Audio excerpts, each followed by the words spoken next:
So my dear students, जब भी हम फेट ऑफ फॉरवर्ड कॉन्ट्रैक्ट के बारे में बात करते हैं ना, तो ये सबसे पहले स्टूडेंट्स को बहुत ज्यादा कंफ्यूजिंग लगता है कि सर ये फेट ऑफ फॉरवर्ड कॉन्ट्रैक्ट कैसे कैलकुलेट होता है, इसमें क्या क्या चीजें हैं, कैसे स्क्वायर ऑफ करता है, कौन सा रेट लेने का, और उसमें बहुत सारे मिस्टेक स्टूडेंट्स करते हैं। ठीक है, बट हम लोग फेट ऑफ फॉरवर्ड है ना, बहुत easily smoothly step wise process wise करेंगे। अगर आप लोगों को पता होगा, हम लोग ने फ्यूचर्स भी सारे सिचुएशंस कवर अप किए थे। कौन से सारे सिचुएशंस थे? अगर आपको याद होगा कि फॉर एग्जांपल एक एक्सपोर्टर है और वो इंडिया में है, एंड वो एक्सपोर्ट करेगा तो ऑफकोर्स उसका रिसीवेबल्स डॉलर में है। तो कैसे उसका रिसीवेबल्स डॉलर में था, तो आपको याद होगा, if the receivables amount is in dollar and if dollar is only traded, तो वो फॉरेक्स को सेल करेगा, राइट? उसके फ्यूचर्स को वो सेल करेगा। अगर वो इंडिया में है और रुपीज ट्रेडेड, तो आपको याद होगा वो क्या करेगा, फ्यूचर्स बाय करेगा। वहां पे डॉलर सेल करेगा, मतलब फ्यूचर सेल करेगा, यहाँ पे फ्यूचर्स बाय करेगा। अगर इंपोर्टर होगा और इंपोर्टर फॉर एग्जांपल इंडिया में है और उसको पेमेंट करना है डॉलर्स, और डॉलर्स ही ट्रेड हो रहा है, तो इन दैट पर्टिकुलर केस कोई फिक्र करने की बात नहीं है, you are going to buy futures. But वो अगर इंडिया में है और रुपी ट्रेड हो रहा है, तो is going to sell the rupees. याद आ रहा है, हम लोग ने चार सिचुएशंस कवर अप किए थे लास्ट लेक्चर में, कि जिसमें हम लोगों ने कंसिडर किया था कि भाई फ्यूचर्स कैसे किया जाता है। फ्यूचर्स में you know what can be taken into consideration, आपका डॉलर ट्रेड हो रहा है तो क्या, रुपी ट्रेड हो रहा है तो क्या, और अगर हम एक्सपोर्टर है तो क्या, और हम इंपोर्टर है तो क्या। तो उसी तरह यहाँ पे फेट ऑफ फॉरवर्ड कॉन्ट्रैक्ट में अभी फ्यूचर्स तुम्हारा खत्म हो गया, करेंसी फ्यूचर्स तुम्हारा खत्म हो गया। अभी फॉरवर्ड कॉन्ट्रैक्ट का फेट क्या हो सकता है, उसमें कितने टाइप्स है और हमें कैसे उसको क्रैक करना है, हर एक सिचुएशन बहुत अच्छे से समझेंगे, कंसेप्चुअली सीखेंगे। ठीक है, बट आप लोग का रिएक्शन बहुत बहुत बहुत ज्यादा इंपॉर्टेंट है। तो आप रिएक्शन दो तो मजा आएगा, तो हम लोग साथ साथ में इसको सॉल्व करते रहेंगे। ठीक है, so it's gonna be super fun. Okay, तो आप लोग सब रेडी हो? पहले चैट बॉक्स में लिखो ready ready ready ready, okay नहीं रेडी है कि नहीं वो लिखो। चलो रेडी, यस और नो, रेडी। फिर हम लोग स्टार्ट करते फेट ऑफ फॉरवर्ड कॉन्ट्रैक्ट के साथ। आप लोग का मैं कंसेंट ले लेता हूं, बाद में ऐसा मत बोलना कि सर आपने हम भगाया, ऐसा नहीं चलेगा, बिल्कुल नहीं चलेगा। ठीक है, फेट ऑफ फॉरवर्ड कॉन्ट्रैक्ट। अच्छा ठीक है, कैथरीन का आ गया रेडी, आदित्य का भी आ गया, बट माय डियर जितेंद्र आप किधर हो? Fate of forward contract, because this you know students really find this a very difficult concept, I am telling you. और फ्रॉम माय पास्ट एक्सपीरियंस लोग बोलते हैं अरे sir fate of forward contract में तो हालत ही खराब हो जाता है, बट मैं आपको सच्ची बोलूं बहुत बहुत बहुत इजी, बहुत मैनेजेबल है। ओके, बट आपका रिएक्शन, आपका इंटरैक्शन ये सब चीज में होना बहुत जरूरी है। ठीक है ना? Okay, now see what is the meaning of the word fate. Fate का मतलब क्या होता है भाई? डेस्टिनी क्या है? What's the destiny? ओके, कि भाई अल्टीमेटली फॉरवर्ड कॉन्ट्रैक्ट के साथ क्या होने वाला है, उसको हम लोग उसकी डेस्टिनी बोलते हैं, राइट? आदित्य ने लिखा कि फर्स्ट अटेम्प्ट में मैंने छोड़ दिया था। मैं आपको जेन्युइनली बोलता हूँ, आप ये करोगे ना, आज मैं आपको सेम क्वेश्चन पूछूंगा after we complete this concept, कि क्या आपको ये छोड़ना था कि नहीं था। Okay, I am telling you this genuine. Okay, but आप लोग को you have to be attentive and be participative, that's very important. Okay, अभी फेट ऑफ फॉरवर्ड कॉन्ट्रैक्ट मतलब कोई भी फॉरवर्ड कॉन्ट्रैक्ट का अल्टीमेट डेस्टिनी क्या होगा। ओके, तो वो हम लोग यहाँ पे इस पर्टिकुलर कंसेप्ट में हम लोग सीखने वाले। अभी आप बोलोगे कोई भी फॉरवर्ड का डेस्टिनी मतलब आप क्या डेस्टिनी कर रहे हो? अरे सिंपल तो है, अगर फॉर एग्जाम्पल मिस्टर ए जो है ये अपने एक्सपोर्टर है, ठीक है, ये एक्सपोर्टर है और वो कहाँ प्लेस्ड है? इंडिया में। और ये मिस्टर ए ने मिस्टर बी को ओके, गुड्स बेचे हैं, ठीक है ना, और ये उसको क्या करेगा, डॉलर का पेमेंट करेगा। तो मिस्टर ए अपना है इंडिया में और मिस्टर बी अपना है यूएस में, ठीक है, ये इंडिया में, ये यूएस में, बराबर है। मिस्टर ए एक्सपोर्टर है इंडिया में और उन्होंने गुड्स एक्सपोर्ट किया है मिस्टर बी को यूएस। तो मिस्टर बी से उसको क्या मिलने वाला है, डॉलर्स। ओके, सपोज उसको मिलने वाला है $1,00,000 और वो भी after the period of 3 months. And मान लीजिए for example $1 is equal to ₹85, ये आपका स्पॉट चल रहा है, ठीक है। अभी डर किस बात का रहता है, आप एज यूजुअल समझते हो कि भाई what if the exporter thinks that it's domestic currency appreciates, अगर रुपी स्ट्रेंथन हो जाएगा तो उसको प्रॉब्लम होने वाली, तो वो क्या करता है, 3 मंथ का फॉरवर्ड कर लेता है। मान लीजिए 3 मंथ का फॉरवर्ड रेट है $1 इज इक्वल टू ₹84, तो नक्की कर दिया कि भाई आज से 3 महीने के बाद कुछ भी हो जाए वो $1,00,000 बेचेंगे एक बैंक को, और बैंक उसको 84 के हिसाब से पेमेंट देगा। भले उस दिन पे प्राइस ₹80 हो गया, ₹90 हो गया, कुछ फर्क नहीं पड़ता है, उसका ये पर्टिकुलर ट्रांजैक्शन कंप्लीट हो जाएगा एट $1 इज इक्वल टू ₹84। इस रेट को हम लोग क्या बोलते हैं, कॉन्ट्रैक्ट रेट बोलते हैं। क्या बोलते हैं इसको बेटा, कॉन्ट्रैक्ट रेट। ये आपका कॉन्ट्रैक्ट रेट है, ठीक है। इस पर्टिकुलर रेट पे ट्रांजैक्शन हमारे क्लोज होते हैं, हमारे फाइनलाइज होते हैं। ओके, ये आपका कॉन्ट्रैक्ट रेट है। सो अल्टीमेटली होना क्या चाहिए, होना ये चाहिए कि भाई बी है ना, ये ए को पेमेंट करे, बी ए को $1,00,000 देगा और ए जाएगा बैंक में, और ए बैंक में जाके बोलेगा कि ये लो भाई $1,00,000, और उसके सामने हमारा जो कॉन्ट्रैक्ट रेट था 84, वो बेसिस पे पेमेंट कर रहा। तो ये एक फॉरवर्ड कॉन्ट्रैक्ट की डेस्टिनी एज यूजुअल होनी चाहिए, right, that the forward contract should materialise, forward contract should materialise, forward contract इस चीज पे आपका क्लोज हो जाना चाहिए कि ये फॉरवर्ड कॉन्ट्रैक्ट का डेस्टिनी है कि भाई $1 इज इक्वल टू ₹84, और 84 पे सब कुछ क्लोज हो जाना चाहिए, वी शुड वाइंड अप, हमें हमारा पैसा मिल जाना चाहिए, everything should be close, ₹84 lakh हमें मिल जाना चाहिए। तो this is actually the destiny of the forward contract. But आपको क्या लगता है, दुनिया इतनी सीधी थोड़ी चलती, क्या आपको लगता है कि जो हमने डिसाइड किया था उसके बेसिस पे ही चीजें होंगी, ऐसा जरूरी है क्या?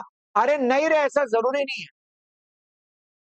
ऐसा हो सकता है माय डियर स्टूडेंट्स कि शायद आज से 3 महीने के बाद जब भी ए मिस्टर बी के पास जाएगा और वो उसको बोलेगा अरे $1,00,000 दे, और मिस्टर बी बोलेगा सॉरी मैं आपको अभी पैसे नहीं दे सकता, मैं आपको पैसे दे नहीं सकता। तो बोला अरे भाई मेरा यहाँ पे बैंक के पास एक कॉन्ट्रैक्ट खड़ा है जहां पे I am suppose to deliver $1,00,000 और बैंक मुझे 84 के हिसाब से ₹84 लाख देगा, तो प्लीज तू मेरे को $1,00,000 दे। बी बोलता है नहीं दे, मैं अभी नहीं देगा। मान ले फॉर एग्जाम्पल वो बोलता है मैं 2 महीने के बाद, या फिर वो बोलता है मैं दूंगा ही नहीं, या फिर वो बोलता है कि ये ट्रांजैक्शन कैंसिल कर लेते, ये ले तेरा गुड्स वापस। सो डोंट यू थिंक ये फॉरवर्ड कॉन्ट्रैक्ट का डेस्टिनी अभी चेंज हो गया, उसका फेट चेंज हो गया, है कि नहीं?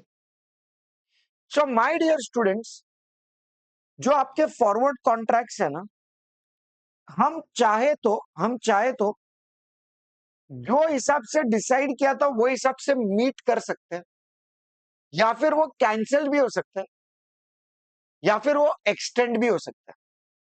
सो prima facie my dear students, ये जो फॉरवर्ड कॉन्ट्रैक्ट है ना, ये फॉरवर्ड कॉन्ट्रैक्ट ये फॉरवर्ड कॉन्ट्रैक्ट का डिलीवरी हो सकता है, या फिर ये फॉरवर्ड कॉन्ट्रैक्ट कैंसिल हो सकता है, या फिर ये फॉरवर्ड कॉन्ट्रैक्ट्स एक्सटेंड हो सकता है। सो डिलीवरी हो जाए ना, वो तो सबसे बेस्ट है कि भाई जो हमने डिसाइड किया था वो हो गया। सो डिलीवरी भी माय डियर स्टूडेंट्स यूजुअली होता है ऑन द ड्यू डेट। ये सबसे बेस्ट सिचुएशन कि भाई forward contracts getting executed on the due date, कोई तकलीफ नहीं है। Forward contract getting executed on the due date, जिस डेट पे हमने बोला था कि हम लोग $1 लाख लेके आएंगे, हम उस दिन पे जाते हैं और सब कुछ get sorted the way we want to, तो इसको हम लोग क्या बोलते हैं, delivery on the due date. तो हम हमेशा यही मानते हैं कि भाई फॉरवर्ड कॉन्ट्रैक्ट्स है ना, वो एग्जीक्यूट या डिलीवर होना चाहिए ऑन द ड्यू डेट, ये सबसे आइडियल सिचुएशन। बट इसका डिलीवरी हो सकता है before the due date also. आप बोलोगे क्या बात कर रहे हो कि फॉरवर्ड कॉन्ट्रैक्ट का delivery before the due date भी हो सकता है? जी हाँ, तो फॉरवर्ड कॉन्ट्रैक्ट्स का delivery can also happen before the due date.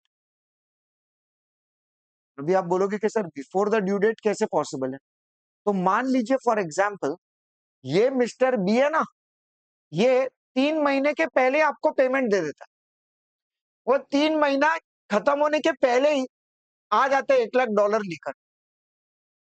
वो बहुत अच्छा कस्टमर है, उसने 3 महीने का क्रेडिट मांगा बट 2 महीने में ही आ गया, ये लो सर $1 लाख। ना ये मना थोड़ी करेगा, ये ऐसा थोड़ी बोलेगा अरे नहीं नहीं मुझे नहीं चाहिए, क्योंकि मेरा तो बैंक के साथ कॉन्ट्रैक्ट हुआ था कि आफ्टर 3 मंथ्स में आऊंगा। अरे तू तो बहुत जल्दी आ गया मिस्टर बी, तो भाई अब भी मैं आपका डिलीवरी नहीं दे सकता, ऐसा थोड़ी होगा। अरे वो तो $1 लाख ले ही लेगा ना यार, और फिर यहाँ पे इंडिया में थोड़ी डॉलर्स कम लगते हैं, तो वो क्या करेगा, वो $1 लाख लेके बैंक के पास जाएगा और बैंक को बोलेगा चलना भाई, लेट अस फटाफट डील विद दिस ट्रांजैक्शन, मैं तेरे को $1 लाख दे देता हूँ और ये कॉन्ट्रैक्ट को एग्जीक्यूट कर लेता ना फटाफट, तू मुझे रुपए देता।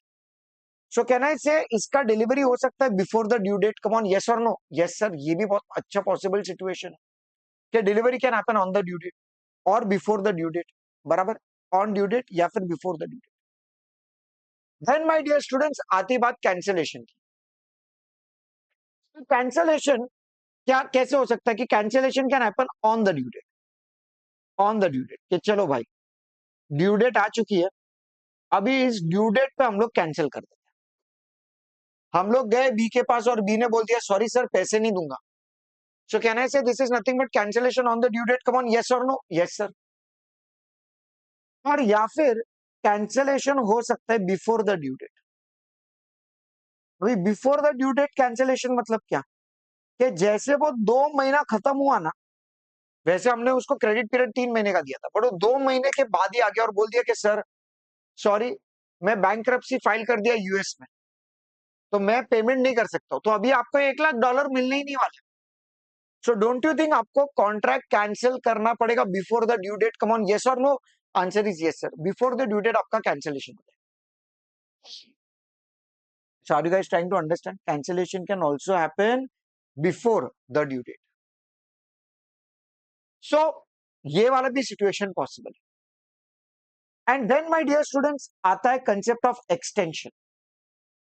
एक्सटेंशन मतलब क्या कि बी आके आपको ऐसा बोलता है कि सर 3 महीना कंप्लीट हो गया, I know that I have to give you $1 lakh, अभी नहीं देता हूं, 1 महीने के बाद दूंगा, चलेगा क्या?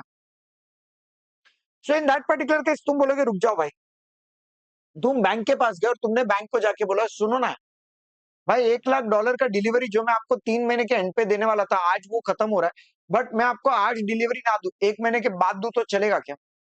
तो क्या ये भी एक सिचुएशन पॉसिबल है? जी हाँ, this is also possible. So in that particular case we can request the bank for extension on the due date, या फिर बी आपको एक्सटेंशन का हिंट पहले ही दे देता है, तो यहाँ पे मैं लिख देता हूं बिफोर द ड्यू डेट। आप समझे भाई, यह पूरा पहले फेट ऑफ फॉरवर्ड कॉन्ट्रैक्ट समझे कि क्या क्या सिचुएशंस पॉसिबल है। First have you understood this कि डिलीवरी, कैंसिलेशन या extension which can happen on the due date और before the due date, on the due date और before the due date, on the due date और before the due date. पहले ये part clear है कि नहीं मेरे को बताओ chat box, come on fast, is this okay?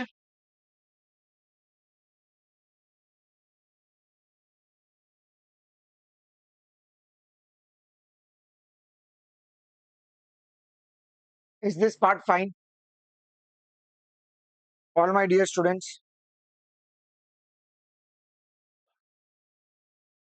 Okay,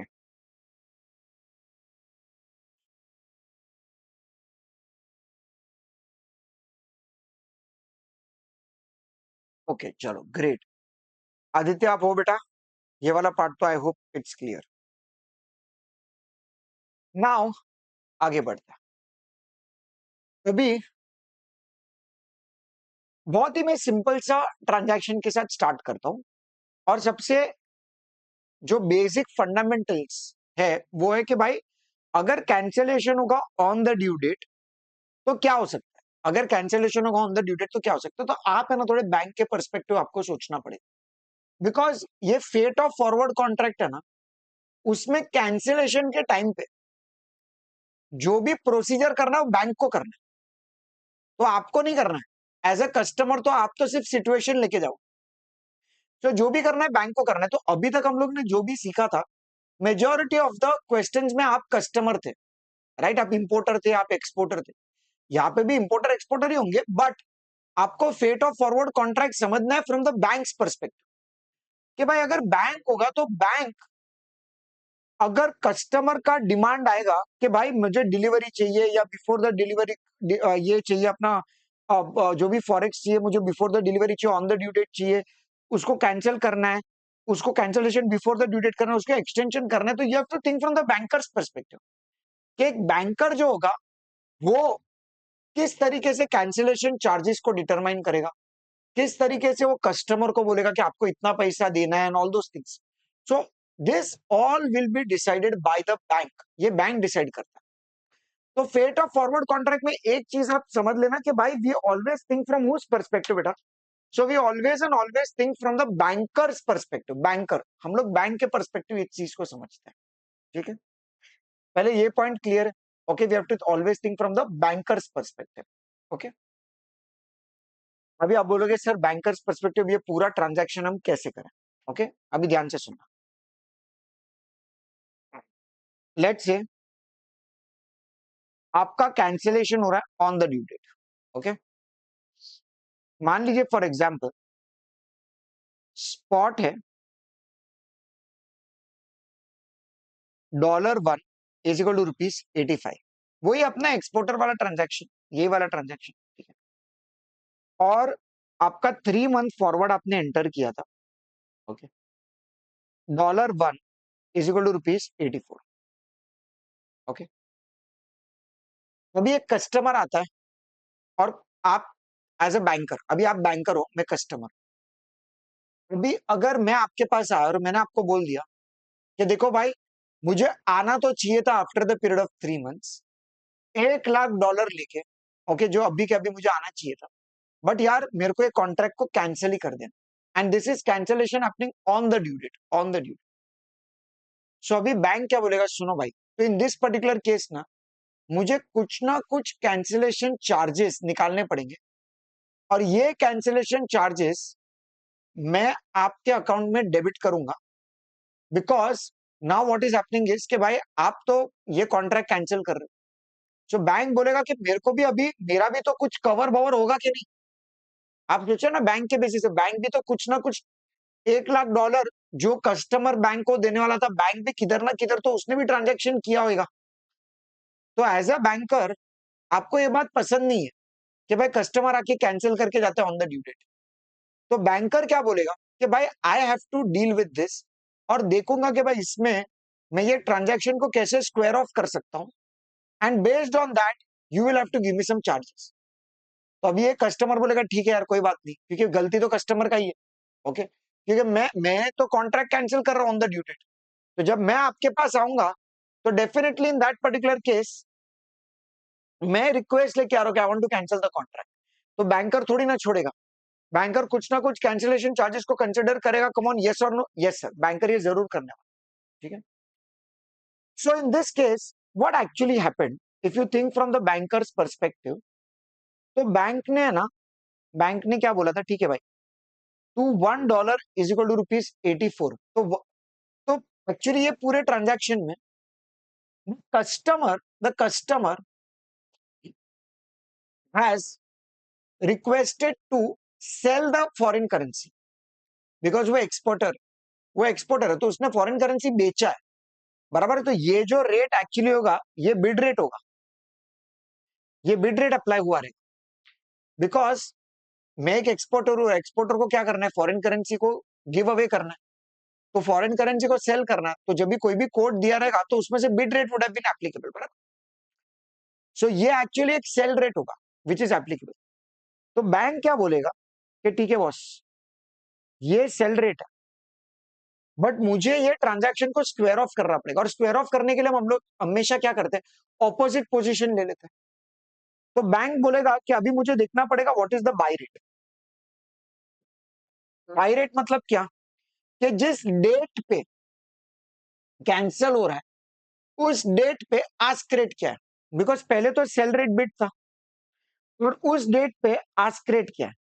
suppose ask rate है $1 इज इक्वल टू ₹86।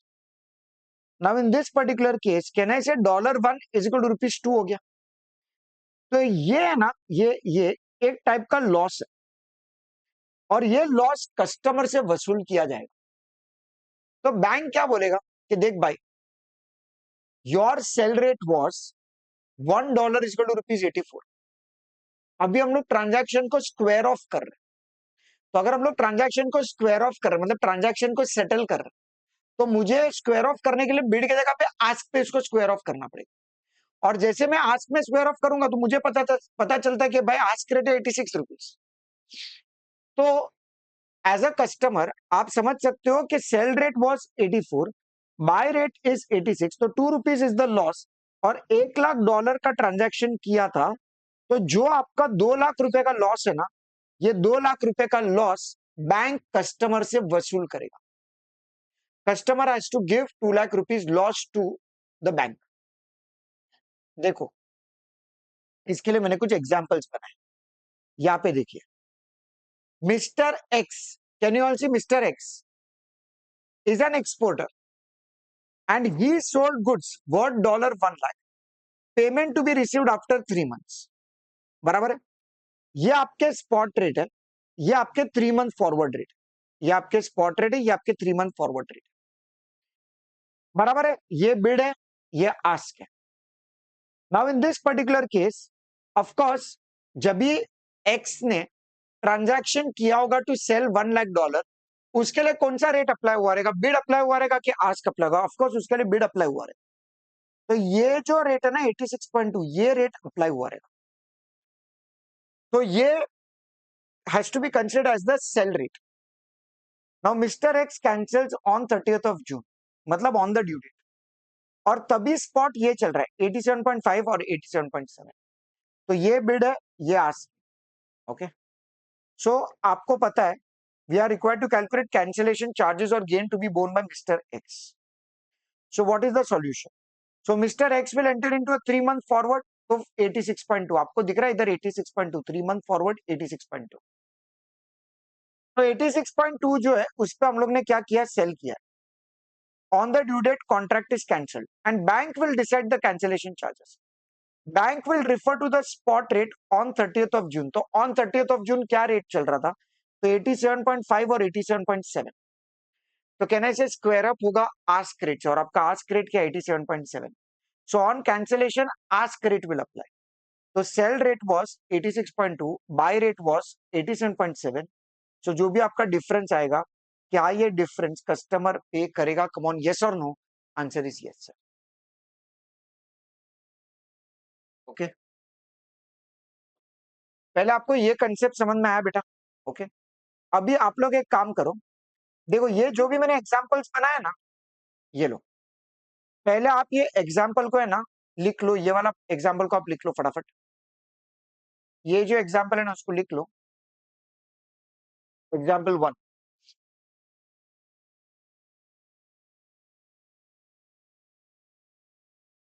जल्दी से जल्दी। ओके, ताकि एग्जांपल से आपका एक बेस क्रिएट हो जाएगा ना, तो जब क्वेश्चन सॉल्व करेंगे ना तो एकदम स्मूथली आपका हो जाएगा। ठीक है, तो आप लोग ये एग्जांपल लिख लो, ये टाइप 1 है, cancellation on the due date.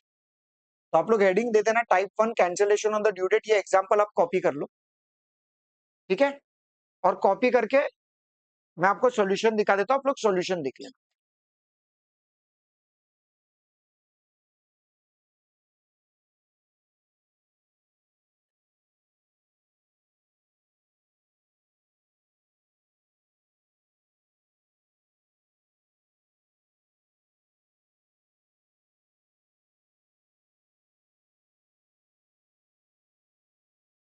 और ये सॉल्यूशन भी आप लोग फटाफट से कॉपी कर लो। आपका ये जो फर्स्ट एग्जांपल था वो क्लियर हो गया, ठीक है। नाउ मैंने ना सेकेंड एग्जांपल में देखो क्या किया, मैंने सेकेंड एग्जांपल में ना मार्जिन कंसिडर कर लिया। सो इन दिस पर्टिकुलर केस अगर मार्जिन हो गया तो मार्जिन के साथ साथ हम लोग कैसे डील कर सकते हैं। अभी मैंने यहाँ पे ना फॉर अ चेंज इंपोर्टर ले लिया, ओके। तो वहां पे एक्सपोर्टर लिया था, यहाँ पे इंपोर्टर ले लिया। Now what is this importer, आप देखो, mister A is an importer and there is pound payable which is 1 lakh after 1 month. तो you have the spot rate available, you have 1 month forward available, और आपको margin मैंने दिया हुआ है after 1 month spot आपका ये रेट चल रहा है। Calculate the cancellation charges if mister A cancels the contract on the due date and exchange margin is applicable on spot and forward rate, ऐसा दिया हुआ है, ठीक है। Now in this particular case आपके दिमाग में सबसे पहले क्या आना चाहिए, तो सबसे पहले माय डियर स्टूडेंट्स, अगर मैं मिस्टर ए हूं, मैं एक इंपोर्टर हूं, अगर मैं एक इंपोर्टर हूं तो मेरे लिए डॉलर पेएबल है, राइट। तो मैं बैंक के पास आके मैं क्या बोलूंगा कि सुनो ना बैंक, मैं आपके पास आऊंगा 1 महीने के बाद डॉलर खरीदने के लिए। तो डॉलर खरीदने के लिए आऊंगा तो फॉरवर्ड रेट जब भी मैं कॉन्ट्रैक्ट करने जाऊंगा तभी कौन सा रेट एप्लीकेबल होगा, बिड एप्लीकेबल होगा कि आस्क एप्लीकेबल होगा। Of course ask will be applied. So 1 month forward rate 100.9 है, तो ये रेट अप्लाई हुआ रहेगा। This ask rate would have been applied, okay, ये ask rate would have been applied. But क्या हो गया कि भाई ऑन द ड्यू डेट मैंने बोला ये कॉन्ट्रैक्ट कैंसिल करना पड़ेगा। नाउ कॉन्ट्रैक्ट अगर कैंसिल करना पड़ेगा, so in this particular case bank बोलेगा कि ठीक है, now be ready for the cancellation charges. So यहाँ पे है ना आपके पास बिड और आस्क रेट अवेलेबल है। तो what do you think your square off rate should be. अभी बैंक ने क्या बोला था कि भाई स्टार्टिंग में आस्क रेट जो था वो आपका बाई रेट था, राइट। तो your by rate was what, your by rate was your ask rate, okay. So 1 month forward में आपका $1 इज इक्वल टू, ये एग्जांपल देखेंगे तो ₹100.9 था, right. So this was your buy rate, but तुम आए नहीं, ओके। यहाँ पे मार्जिन मैंने अब तक ऐड नहीं किया, बट खाली रेट का डिटर्मिनेशन कर लेते हैं, मार्जिन आपको कंसिडर करना पड़ेगा, ठीक है। और जब भी हम लोग सेटल करने को गए, सो कॉन्ट्रैक्ट कैंसिल हो गया, तो कैंसिल हो गया तो फिर now square off rate should be this bid rate which is 101.2। So square off rate क्या होगा, 101.2। So can I say this is now going to be your sell rate. Now ये आपका बाय रेट है, ये आपका cell rate है। तो इन this particular case क्या हुआ, सो कैन आई से प्रॉफिट हो रहा है, ओके। तो भी आप लोग इसका एग्जांपल देख लो। तो यहाँ पे मैंने विथ मार्जिन ऐड कर दिया, ओके। तो ये आपका आ जाएगा 101.05, right. And on the due date bank will decide the cancellation charges. So कौन सा रेट, स्क्वायर ऑफ रेट कौन सा एप्लीकेबल होगा, तो बिड अप्लाई होगा। मैंने आपको बताया था ना ये 101.2, तो 101.2 उसमें से मार्जिन माइनस कर दो तो 101.048, तो ये आपको हो जाएगा। सो बाय रेट ये है और ये आपका सेल रेट है ना। After margin there is a loss which is happening, so loss है आपका, तो ये लॉस आपको कैंसिलेशन चार्जेस आपको बेयर करना, ठीक है। तो अभी आप लोग इसका सॉल्यूशन को कॉपी कर लो फटाफट, ये एग्जांपल है और आप इसका सॉल्यूशन को कॉपी कर लो। So this is now cancellation on the due date. आप समझ में आया ना आपको cancellation on the due date में क्या करना, कि पहले ओरिजिनल देखेंगे कि भाई बिड है कि आस्क है। तो अगर इंपोर्टर है तो उसके लिए आस्क एप्लीकेबल है, तो बाई रेट था वो। तो स्क्वायर ऑफ करने के लिए हम लोग कौन सा रेट लेंगे, हम लोग बिड रेट अप्लाई करेंगे। तो बिड रेट जो भी होगा वो आफ्टर 1 मंथ वो हम लोग का सेल रेट हो गया, बिकॉज पहले बाई रेट था तो ये सेल रेट है। फिर बाय और सेल को आप कंपेयर करो, आपको पता चल जाएगा प्रॉफिट हो रहा है कि लॉस हो रहा है, ठीक है। ये पार्ट क्लियर है बॉस, इसको आप कॉपी कर रहे हो, फटाफट इसको आप लोग कॉपी कर लो।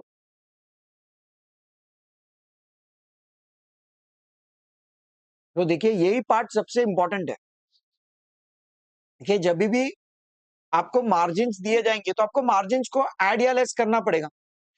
सो यहाँ पे इंपोर्टर था, इंपोर्टर ने क्या किया था, फॉरेन करेंसी बाई किया था, तो ask rate was applicable to him, तो आस्क रेट में जो भी रेट था उसमें एक्सचेंज मार्जिन ऐड कर देंगे। अभी स्क्वायर ऑफ करते वक्त बिड रेट विल अप्लाई। सो जो बिड रेट में जो भी आपका रेट होगा उसमें से हम लोग एक्सचेंज मार्जिन को माइनस कर देंगे, तो आपको अल्टीमेटली मालूम पड़ जाएगा आपका बिड रेट क्या है। आस्क रेट मतलब by rate, exchange margin rate मतलब सेल रेट। तो आप देख सकते हो बाय रेट आपका ये है, सेल रेट ये है, तो देर इज अ लॉस। और लॉस जो भी आपका आ रहा है ₹180, इतना लॉस जो कैंसिलेशन चार्जेस ये कस्टमर आपको पे कर दे। आदित्य क्लियर है बेटा? जितेंद्र, ये वाला part is it clear boss?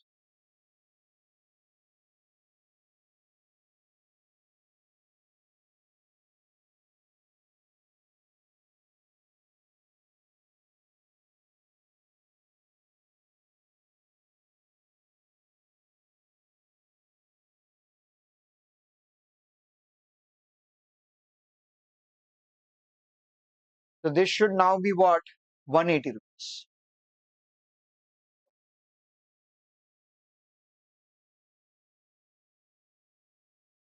ठीक है, I hope you all have completed this much. अभी हम लोग स्टार्ट करते हैं।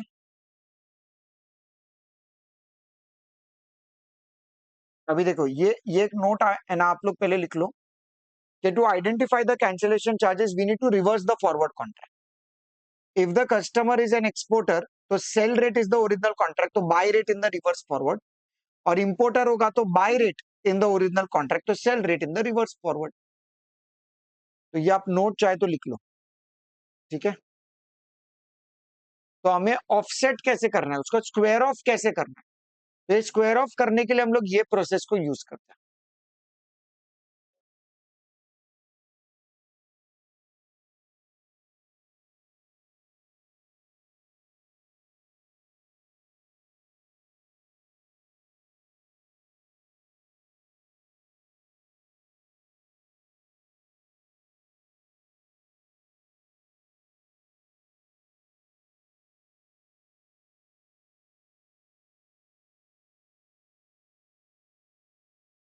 Okay, once this is done just write down in the chat box done, so that we'll start with our very first question. Aditya, ये point एकदम clear है बेटा? जरा चैट बॉक्स में आप लिखिए, आपको समझ में आ गया ये?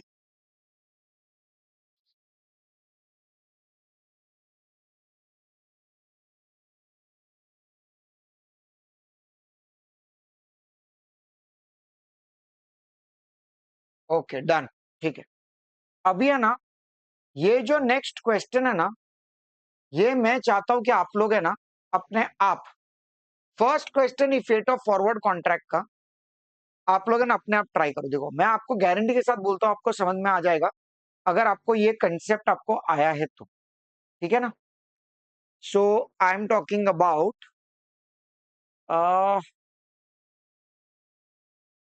यही वाला क्वेश्चन है, यस, क्वेश्चन नंबर 49, ठीक है। मैं कुछ नहीं बोलूंगा, आप लोग अपने आप इसको ट्राई करो। हाँ, अब ये क्वेश्चन नंबर 49 को मैं क्वेश्चन रीड भी नहीं कर रहा हूँ, ठीक है।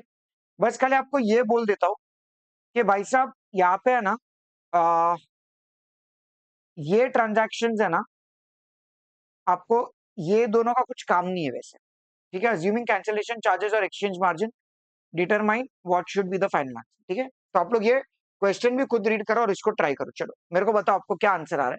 मैं ऑफकोर्स इसको पूरा इंटरप्रेट करूंगा, बट इसको आप ट्राई करो रफ फर्क में। ये ट्रांजैक्शन हम लोग देख लेते हैं कि क्वेश्चन में क्या दिया है। On 15th of Jan 2015, you as a banker booked a forward contract for $, कितना है, 2,50,000 for your import customer deliverable on 15th of March at rate 65.3450। मतलब ट्रांजैक्शन कैसे हुआ रहेगा, ओके। तो अपना स्टैंडर्ड प्रैक्टिस क्या है कि हम लोग पहले ट्रांजैक्शन को फ्रेम कर देता है, ठीक है। क्वेश्चन नंबर 49 में एक कस्टमर है ए, उसने कुछ बी के साथ ट्रांजैक्शन किया होगा ए इंडिया में है और बी किधर है, यूएस में है, ठीक है ना। तो ए ने बी को क्या बोला है कि देख भाई, $2,50,000 का मैं तेरे को पेमेंट करूंगा। ओके, ये उसको डॉलर देगा, ये उसको गुड्स देगा, और $2,50,000 नक्की हुआ है। और किस पर्टिकुलर रेट पे नक्की हुआ है, so that is $1 is equal to ₹65.3450, ठीक है ना। इस पे नक्की हो चुका है। तो ऑब्वियसली हम लोगों ने इसको आस्क रेट कंसिडर किया होगा, हम लोग ने ये आस्क रेट कंसिडर किया होगा, ठीक है। अभी हुआ क्या, on the due date customer request you to cancel the contract, and on this date मतलब on the due date the US dollar interbank market rates were, क्या दिया हुआ है, on due date the rates given to you was $1 is equal to rupees, क्या rate दिया है, 65.2900 dash 65.2975, ठीक है। ये आपका बिड है, ये आपका आस्क रेट है। और उन्होंने क्या बोला है, that assuming that there are some flat charges for cancellation ₹100 and exchange margin is 0.1, then determine the cancellation charges। अभी है ना, जब ये रेट नक्की हो गया ना बेटा, तो ये रेट नक्की हो गया, उसका मतलब क्या हो गया कि भाई इसमें है ना तुम्हारा ऑलरेडी सब एक्सचेंज मार्जिन एक्सेट्रा जो भी था ना, वो सब कुछ हम लोग ने कंसिडर कर दिया। तो ये रेट जो नक्की हुआ है ना, ये आपका कॉन्ट्रैक्ट रेट है। तो इसको हम लोग पता है क्या बोलते हैं, कॉन्ट्रैक्ट रेट। ये आपका कॉन्ट्रैक्ट रेट है, ओके। कि भाई इस तारीख को ये आएगा और ए $2,50,000 खरीदेगा एट 65.3450। बट हुआ क्या है, हुआ ये है कि भाई साहब, ये आदमी आके ऐसा बोलता है कि भाई कैंसिलेशन करना है। सो this was your buy rate which was 65.3450। तो अप्लाई होगा अभी सेल रेट, ये आपका स्क्वायर ऑफ रेट है। बैंक बोले कि अब मुझे स्क्वायर ऑफ करना पड़ेगा, तो सेल रेट विल अप्लाई। तो सेल रेट के लिए हम लोग क्या देखेंगे, बिड देखेंगे या आस्क देखेंगे, ऑफ कोर्स बिड देखेंगे। तो बिड आपका क्या है, 65.2900, बट इसमें एक्सचेंज मार्जिन को एडजस्ट करना है कि नहीं करना है, करना है। तो एक्सचेंज मार्जिन है 0.1%, तो 0.1% हमेशा माइनस हो जाता है फ्रॉम द बिड रेट। तो 65.2900 माइनस 0.1%, तो ये आपका सेल रेट है 65.2247। नाउ बाय कितने पे हुआ था, 65.3450, और हम लोग सेल कितने पे कर रहे हैं, 65.2247 पे। तो there is going to be a loss. तो लॉस कितना है, तो आप लोग चेक करो, 65.3450 में से मैं माइनस कर दूंगा 65.2247, so there is a loss of 0.1203। और ऐसे कितने डॉलर्स हैं, तो 2,50,000। सो हम लोग ने इसको मल्टीप्लाई कर दिया 2,50,000 के साथ, तो आपको आंसर आ रहा है ₹30,075। 30,075, ये आंसर आपका आना चाहिए, 30,075। आप लोग को क्या आंसर आया भाई, 30,075, और उसमें हम लोग को एक्सचेंज चार्जेस कुछ फ्लैट बोला है, ₹100 है, तो ये ₹100 और इसमें ऐड हो जाए, सो करीबन 30,175। और अगर आप लोग देखोगे तो आंसर भी यहाँ पे 30,100 ही है, मतलब 175। वो जो ₹75 का डिफरेंस है, वो आपका बस खाली हम लोग ने ज्यादा डेसिमल्स दिया है इसकी वजह से, ओके। सो हाँ चलेगा, कोई प्रॉब्लम नहीं है, हम लोग ये बेसिस, बट आप ध्यान रखना, देखो राउंडिंग ऑफ एरर्स की वजह से कोई आपका मार्क्स कट नहीं होगा, बट इसमें ना आपको ध्यान क्या देना है कि एक्सचेंज मार्जिन आप कंसिडर कर रहे हो कि नहीं कर रहे हो। अभी कॉन्ट्रैक्ट रेट ही आपको दिया हुआ है, $1 इज 65.3450।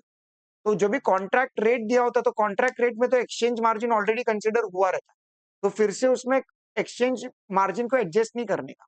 ओके, बिकॉज ये ऑलरेडी आपका एक कॉन्ट्रैक्ट रेट है, ये रेट नक्की हो चुका है कि ये रेट पे डॉलर्स आके वो खरीदेगा, तो उस पे एक्सचेंज मार्जिन एडजस्ट नहीं होगा। बट यस, बाद में जब भी कैंसिलेशन करने जाएंगे तो क्या कैंसिलेशन के टाइम पे एक्सचेंज मार्जिन एडजस्ट होगा कि नहीं होगा? Then the answer is yes, वो जरूर होने वाला है।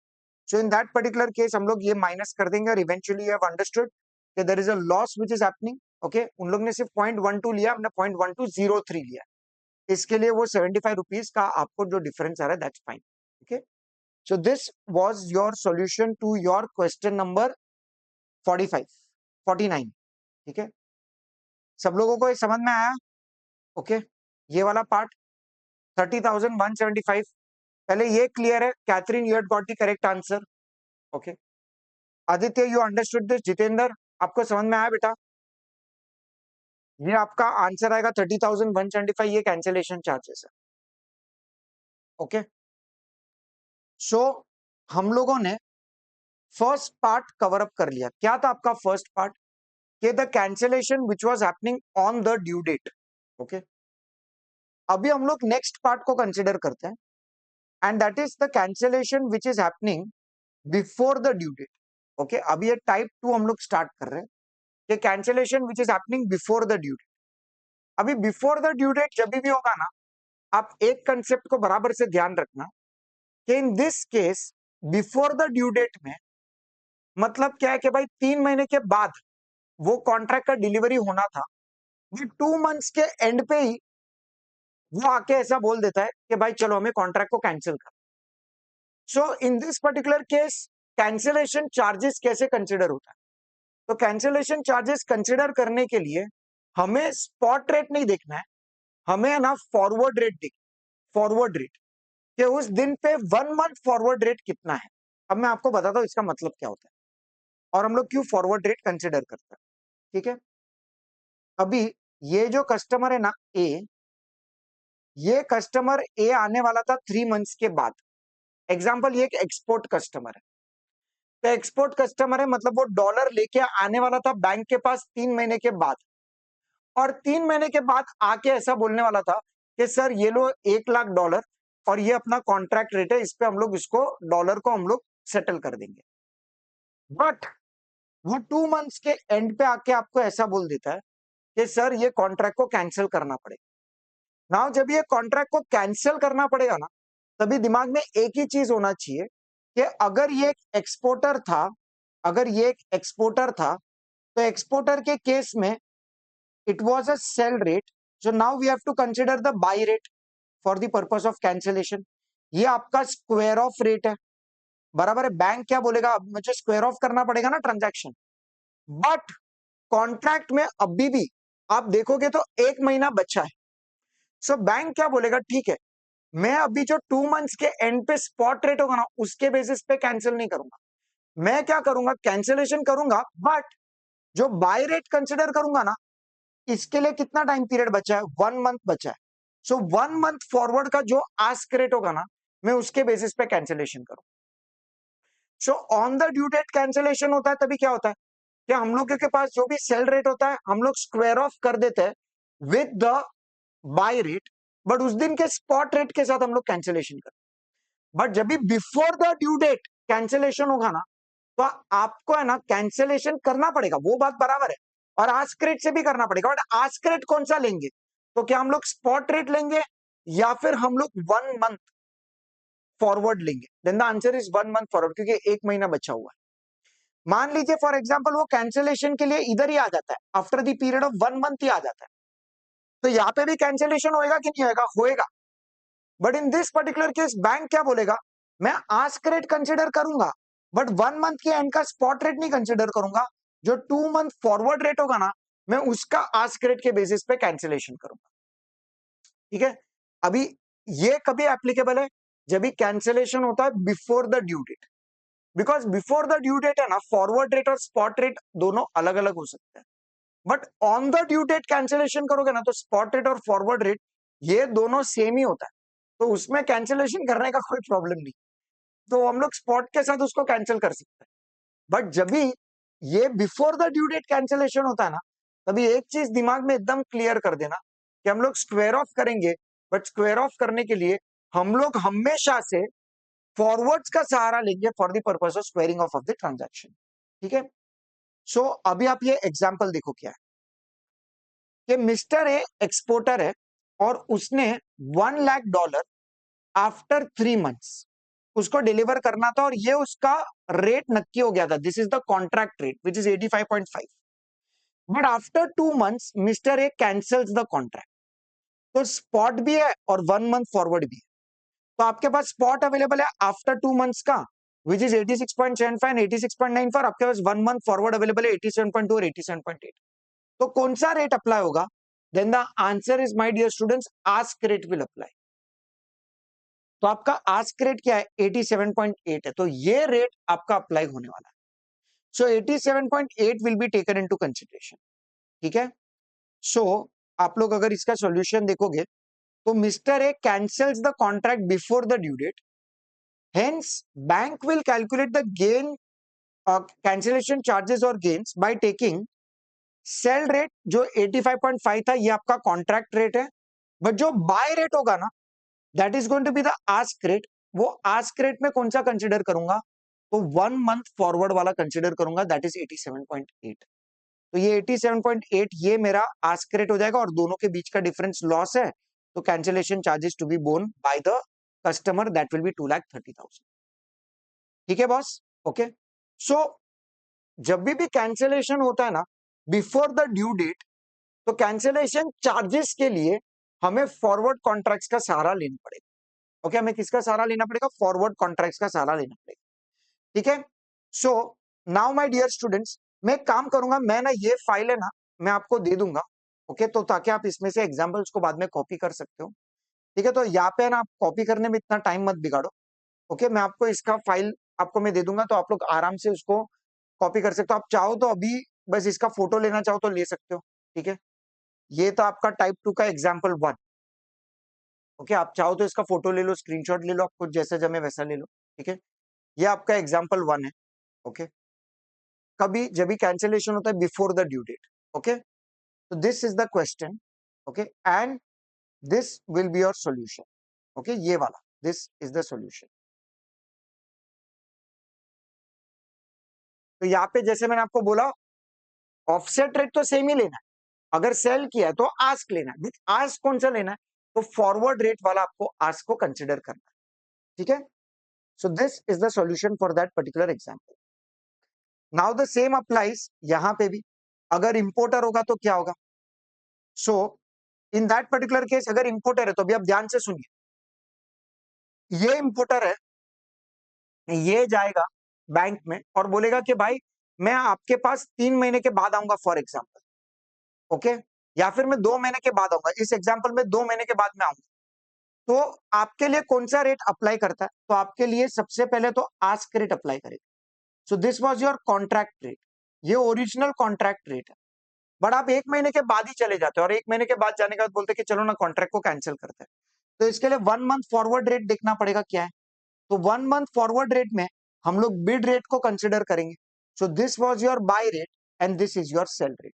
So your original contract by rate is 78 and your original, अभी जब हम लोग कॉन्ट्रैक्ट को रिवर्स करेंगे तभी 1 month forward rate is 71। So इस पे हम लोग सेल कर देंगे।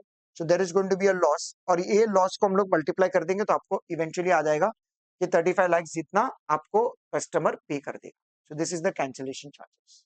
Okay, so this is your example 4. Now based on this, now let us start with the next example. ठीक है, नेक्स्ट क्वेश्चन के साथ अभी हम लोग स्टार्ट करते हैं, which is your question number 50. Okay, अभी रीड करते क्वेश्चन नंबर 50 क्या है। 1 month is on transaction date और cancellation date. Cancellation date Aditya, जिस डेट पे आप लोग कैंसिल कर रहे हो वहां से लेकर कितना टाइम पीरियड है? तो 2 मंथ्स का फॉरवर्ड कॉन्ट्रैक्ट था और 1 मंथ के एंड पे अगर आप कोई भी कॉन्ट्रैक्ट को कैंसिल करते हो ना बेटा, तो 1 मंथ के एंड पे हम लोग इसको कॉन्ट्रैक्ट को कैंसिल करते हैं। तो 1 मंथ का जो भी फॉरवर्ड रेट होगा वो आपका एप्लीकेबल होगा।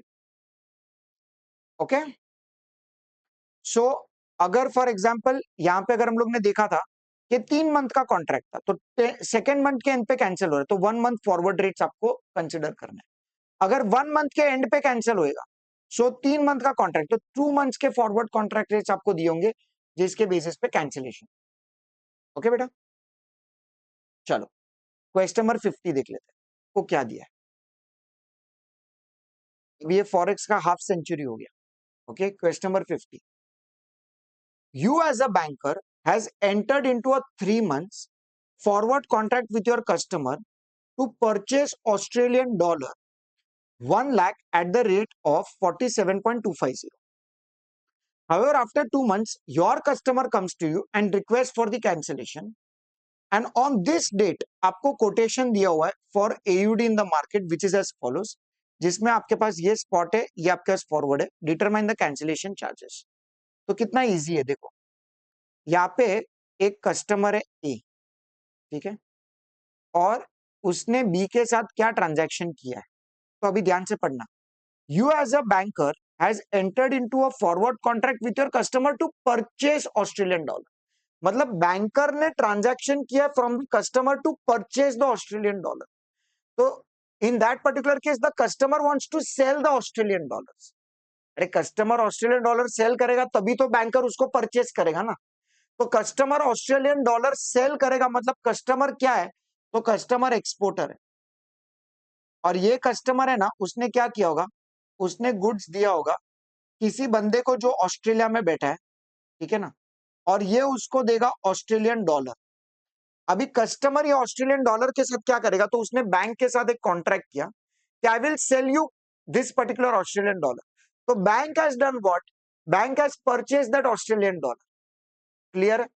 तो bank is going to purchase, okay, so bank is going to purchase this Australian dollar. Aditya ध्यान से समझो पहले, so bank is going to purchase the Australian dollar, तो ये एक्सपोर्टर है।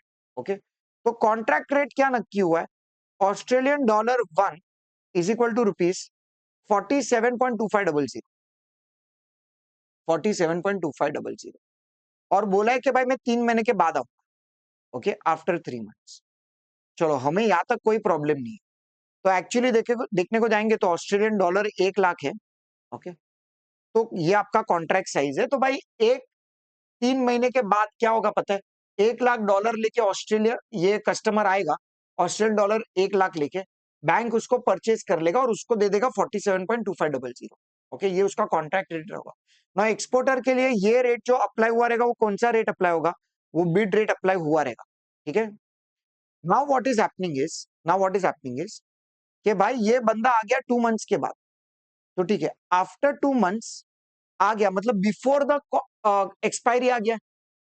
So now this is cancellation before the due date आ गया। तो जब वो सेकेंड मंथ के एंड पे आ जाएगा तो हमारे पास दो रेट्स अवेलेबल है, स्पॉट और फॉरवर्ड। तो स्पॉट थोड़ी देखेंगे हम लोग, 1 मंथ फॉरवर्ड रेट ही देखेंगे।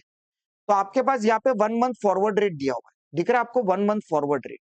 सो what is the 1 month forward rate, तो 1 मंथ फॉरवर्ड रेट है Australian dollar 1 is equal to rupees क्या दिया है, 47.4500 डैश रुपीज 47.5200। ये आपका बिड है, ये आपका आस्क है। अभी आप मेरे को बताओ, जो पहला ट्रांजैक्शन हुआ था उसमें bid rate was applicable, so this was nothing but the sell rate. तो अभी कौन सा rate should apply, ask rate should apply, and this is nothing but the by rate. तो आपका सेल रेट क्या है, ऑस्ट्रेलियन डॉलर 1 इज रुपीज 47.2500। तो आपका बाय रेट क्या होगा, Australian dollar 1 is equal to rupees 47.5200। तो आपको डेफिनेटली कुछ ना कुछ क्या होगा, प्रॉफिट होगा कि लॉस होगा, जरा चेक करो। 47.2500 माइनस 47.5200, तो there is going to be a loss of Australian dollar 1 is equal to rupees 0.27, multiplied that by 1 lakh dollar, तो 27,000। ये आपका कैंसिलेशन चार्जेस होगा, और तो कुछ दिया नहीं है। So total cancellation charges is 27,000, 27,000 simple. तो हम लोग ने सेम प्रोसेस को ही फॉलो किया है बॉस, और ये जो हमने सेम प्रोसेस को फॉलो किया है उसमें बस खाली आप लोग ध्यान रखना कि मैंने यहाँ पे सिर्फ और सिर्फ, ये क्या आ गया, हाँ, मैंने यहाँ पे सिर्फ और सिर्फ फॉरवर्ड के साथ ट्रांजैक्शन किया है, 1 मंथ फॉरवर्ड का, 1 मंथ फॉरवर्ड का आस्क रेट ले लूंगा, तो उसके बेसिस पे वी हैव सॉल्व। मस्त, superb, awesome, fab, fantastic, everyone has understood this. फटाफट लिखो चैट बॉक्स में, आपको ये वाला क्वेश्चन भी समझ में आ गया। तो हमने दो केसेस अब तक कवर अप कर लिए। और क्या थे हमारे दो केसेस? एक, cancellation happening on the due date, और दूसरा cancellation which is happening before the due date. तो हम लोग ने दोनों ट्रांजैक्शंस कवर अप कर लिया। ठीक है, क्लियर है बच्चा लोग?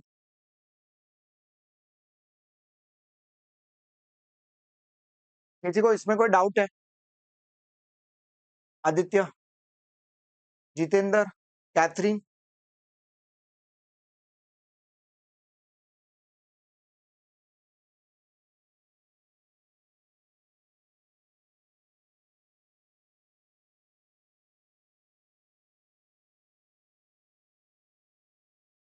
क्लियर?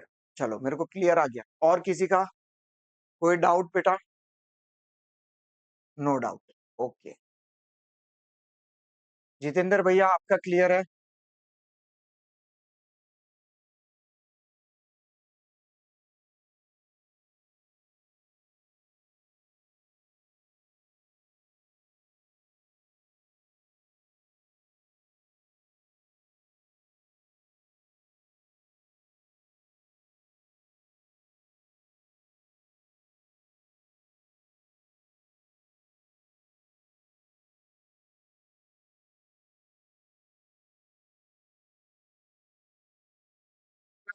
आगे कंटिन्यू करते हैं।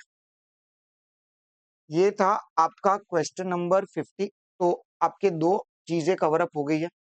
अगर हम लोग देखेंगे स्टार्टिंग में, तो cancellation on the due date था अपना question number 49, before the due date वाला था क्वेश्चन नंबर 50।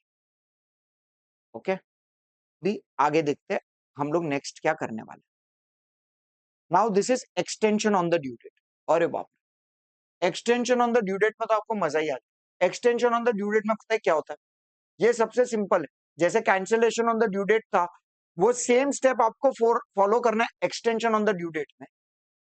तो भाई, अगर मैं ड्यू डेट पे जाके ऐसा बोलता हूँ कि बैंक बैंक सुनो ना यार, एक महीने के लिए और एक बार जरा प्लीज कॉन्ट्रैक्ट को एक्सटेंड कर दो ना, तो बैंक मालूम है क्या बोलेगा? अभी एक मिनट जरा रुक जा। ऑन द कैंसिलेशन, पहले जिस डेट पे कॉन्ट्रैक्ट बना था ना, मतलब वो डेट हम लोग पहले ओरिजिनल कॉन्ट्रैक्ट को कैंसिल कर लेते हैं। वो कैंसिलेशन चार्जेस तू पे कर दे, फिर मैं तेरे को एक नया फ्रेश कॉन्ट्रैक्ट बना के दूँ। तो extension on the due date में कुछ भी चीज नया नहीं है, सिर्फ आपको cancellation on the due date वो तो करना ही है, प्लस समथिंग एक्स्ट्रा। और वो एक्स्ट्रा क्या है कि हमें जो न्यू कॉन्ट्रैक्ट बनाना है उसका रेट क्या होगा, वो चीज हमें डिस्कस करना है। बराबर है? तो मैं एक एक्सपोर्टर था, तो मुझे 3 महीने के बाद $1 लाख लेके जाने थे बैंक के पास, और मैं बैंक के पास जाके बोलता हूँ, ये बैंक इसको कैंसिल कर दो ना। बैंक बोलेगा ठीक है चलो मैं कैंसिल कर देता हूँ। तो ये कैंसिलेशन चार्जेस है। अभी नया कॉन्ट्रैक्ट चाहिए तो उसका नया रेट होगा। तो नए रेट क्या होगा, हमें यही चीज डिस्कस करना है extension on the due date. ठीक है, तो process remains the same only. Okay, अभी देखिए what is happening here. See this example number 5। What is given to you that mister A sold goods to mister B. दिख रहा है आपको? Mister A ने मिस्टर बी को goods बेचा, तो मिस्टर बी ने डॉलर उसको पेमेंट करने का वादा किया, तो ये एक्सपोर्टर है। और ये रेट पे हमने सब कुछ नक्की कर दिया, 86.502 में हमने सब कुछ नक्की कर दिया। तो डेफिनेटली कौन सा रेट होगा? ये बिड रेट होगा, बिकॉज एक्सपोर्टर के लिए तो बिड रेट अप्लाई होता है। बराबर के नहीं? एक्सपोर्टर के लिए कौन सा रेट अप्लाई होता है? उसके लिए तो बिड रेट अप्लाई होता है। तो बिड रेट है उसका भाई, ये बिड रेट है आपके पास कि भाई $1 इज इक्वल टू 86.502। तो इसमें तो कोई भी प्रॉब्लम नहीं। ठीक है, ये आपका बिड रेट अप्लाई हो रहा है। Now bank has decided to okay buy the forward okay at $1 lakh at 86.502। मतलब यही जो पर्टिकुलर कॉन्ट्रैक्ट हुआ था, यही आपका कॉन्ट्रैक्ट के बारे में डिटेल दिया। On due date customer wants to extend the contract by 2 months, और आपको स्पॉट भी दिया, आपको 2 मंथ फॉरवर्ड भी दिया। तो what is the extension charges and what is the new contract? So my dear बच्चा लोग, सबसे पहले तो हम लोग को कैंसिलेशन करना पड़ेगा। तो कैंसिलेशन कैसे होगा? ये एग्जांपल बहुत सिंपल वे में, how are we going to cancel the contract? So सबसे पहले तो मेरा सेल रेट होगा, Okay, sell rate. What was the sell rate? So sell rate was $1 is 86.502. बराबर है, ये रेट पे नक्की हुआ था कि डॉलर कस्टमर बेचेगा और बैंक खरीदेगा, ठीक है, 86.502. सो this was the bid rate which was applicable. अभी कैंसिलेशन हो रहा है, तो कैंसिलेशन हो रहा है, तो in that particular case offset square off rate आपको लेना पड़ेगा. तो स्क्वायर ऑफ रेट क्या होगा? तो कहना है इसे आपका जो स्क्वायर ऑफ रेट होगा that is going to be your buy rate. So buy rate मतलब आस्क रेट, और बिकॉज ये ऑन द ड्यू डेट हो रहा है, ऑन द ड्यू डेट हो रहा है, तो ऑन द ड्यू डेट के लिए स्पॉट देखने का कि 2 मंथ फॉरवर्ड देखने का? स्पॉट देखने का. और स्पॉट का आस्क रेट क्या है? 87.9. तो ये उसका बाय रेट हो जाएगा 87.9. सो नाउ सेल इतने पे हुआ था, बाय इतने पे हो रहा है, तो लॉस हो रहा है. $1 इज 87.9 माइनस 86.502, तो ₹1.39. और वैसे कितने डॉलर थे? डॉलर 1 लाख, बराबर है. तो इंटू 1 लाख, तो अल्टीमेटली ₹1,39,800. ठीक है ना? ये उसका कैंसिलेशन चार्जेस है.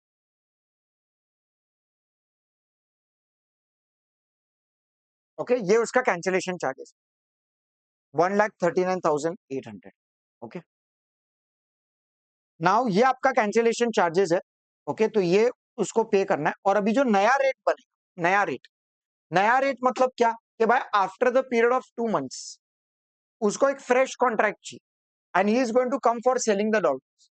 तो बैंक बोलेगा ठीक है भाई, मैं नया रेट आपको दूंगा. 2 मंथ्स फॉरवर्ड का बिड रेट एप्लीकेबल है 88.20. So the new contract rate will be 88.20. Okay, so just check. आपके पास कैंसिलेशन चार्जेस आ गया 139,800 का, and at the same time new forward rate is the bid rate which is applicable, that is 88.2. Simple सा transaction my dear students, समझ में आया सब लोगों को ये? ओके, तो extension is nothing but what? Cancellation plus something. तो अगर on the due date extension हो रहा है तो हम लोग ऑफसेट करेंगे विद द स्पॉट रेट और नया कॉन्ट्रैक्ट बनाएंगे एट अ, जो भी आपका 2 मंथ्स 3 मंथ जितने का भी एक्सटेंशन चाहिए उसके बेसिस पे हम हमारा नया कॉन्ट्रैक्ट को बनाएंगे. ओके, चलो अभी हम लोग आते हैं नेक्स्ट क्वेश्चन पे.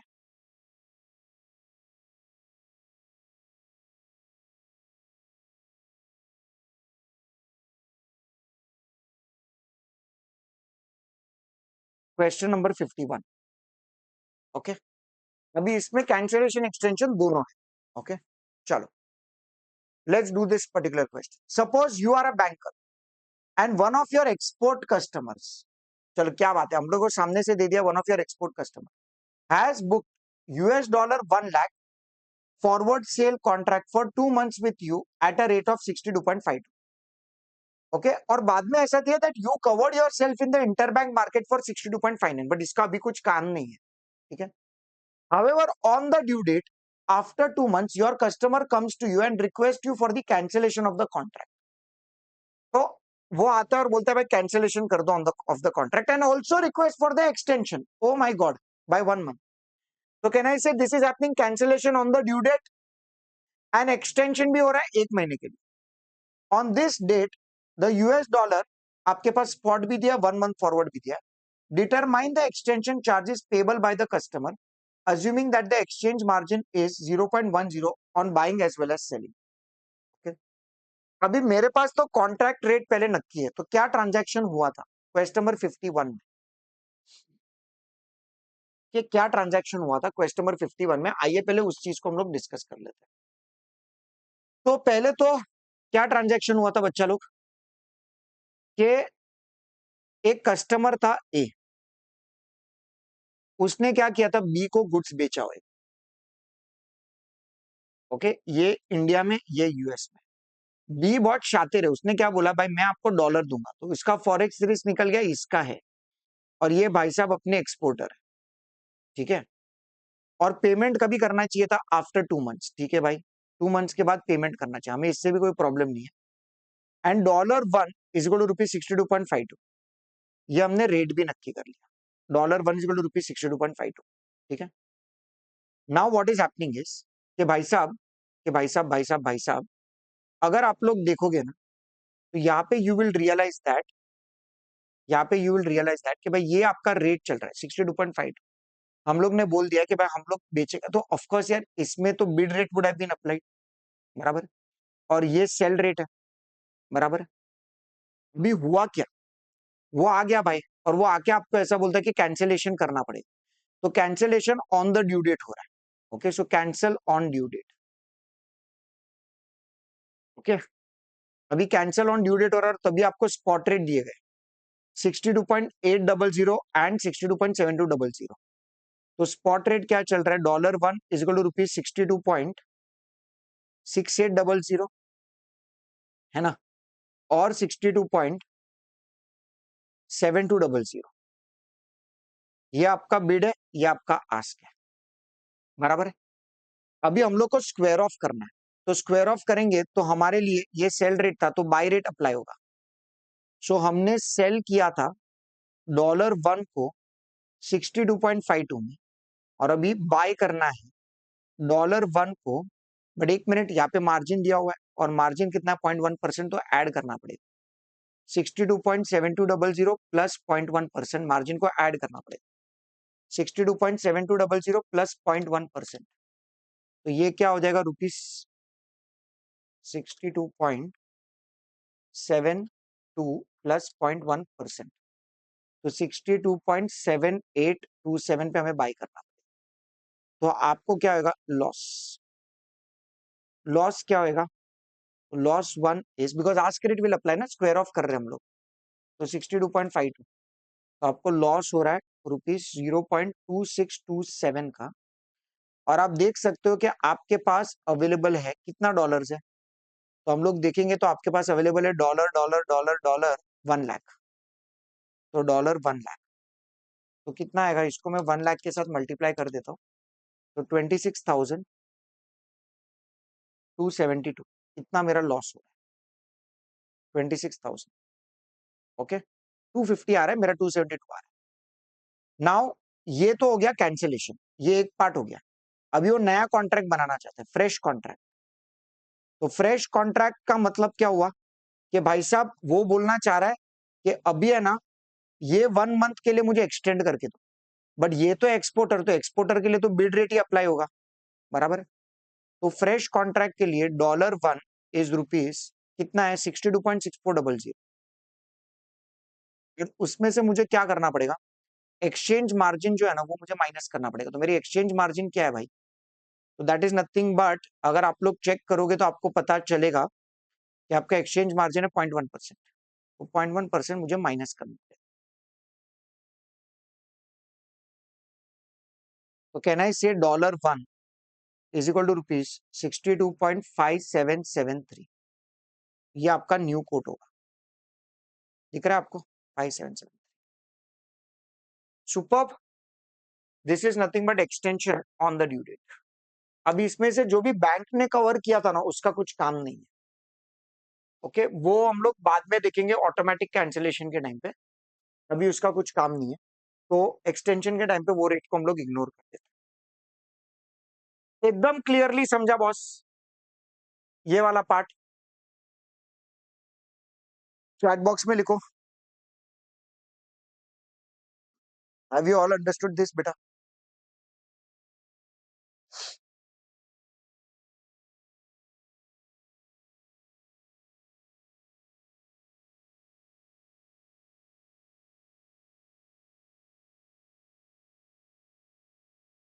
Okay, great great great great, very good, जबरदस्त।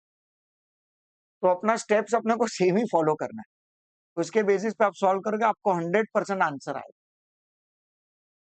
अभी मेरे को बताओ आदित्य, ये हमने 3 केसेस किए अभी तक, कुछ डाउट आया आपको, मेरे को बताओ, ये छोड़ने लायक था कि नहीं था, आप मेरे को बताओ। हम लोग ने cancellation on the due date किया, cancellation before the due date किया, extension on the due date किया, अभी हम लोग extension before the due date करेंगे। तो extension before the due date में आपको पता है कि ऑफसेट रेट क्या लेना है, स्क्वायर ऑफ द ट्रांजैक्शंस आपको क्या लेना है। तो स्क्वायरिंग ऑफ के लिए हम लोग कौन सा कंसिडरेशन करेंगे, तो हम लोग 1 मंथ फॉरवर्ड के बेसिस पे, मतलब जो भी फॉरवर्ड रेट्स होते हैं उसके बेसिस पे कैंसिल करेंगे और फिर नया रेट कोट करेंगे। This is the transformation. Okay, आपको जो पहले लगता था और अभी आपको जो लग रहा है, आपका पूरा दिमाग खुल जाता है कि भाई इसमें कुछ है ही नहीं करने के लिए। अगर आप लॉजिकली और कंसेप्चुअली देखोगे, आपके आंसर्स एक एक करके आपके मैच हो जाएंगे।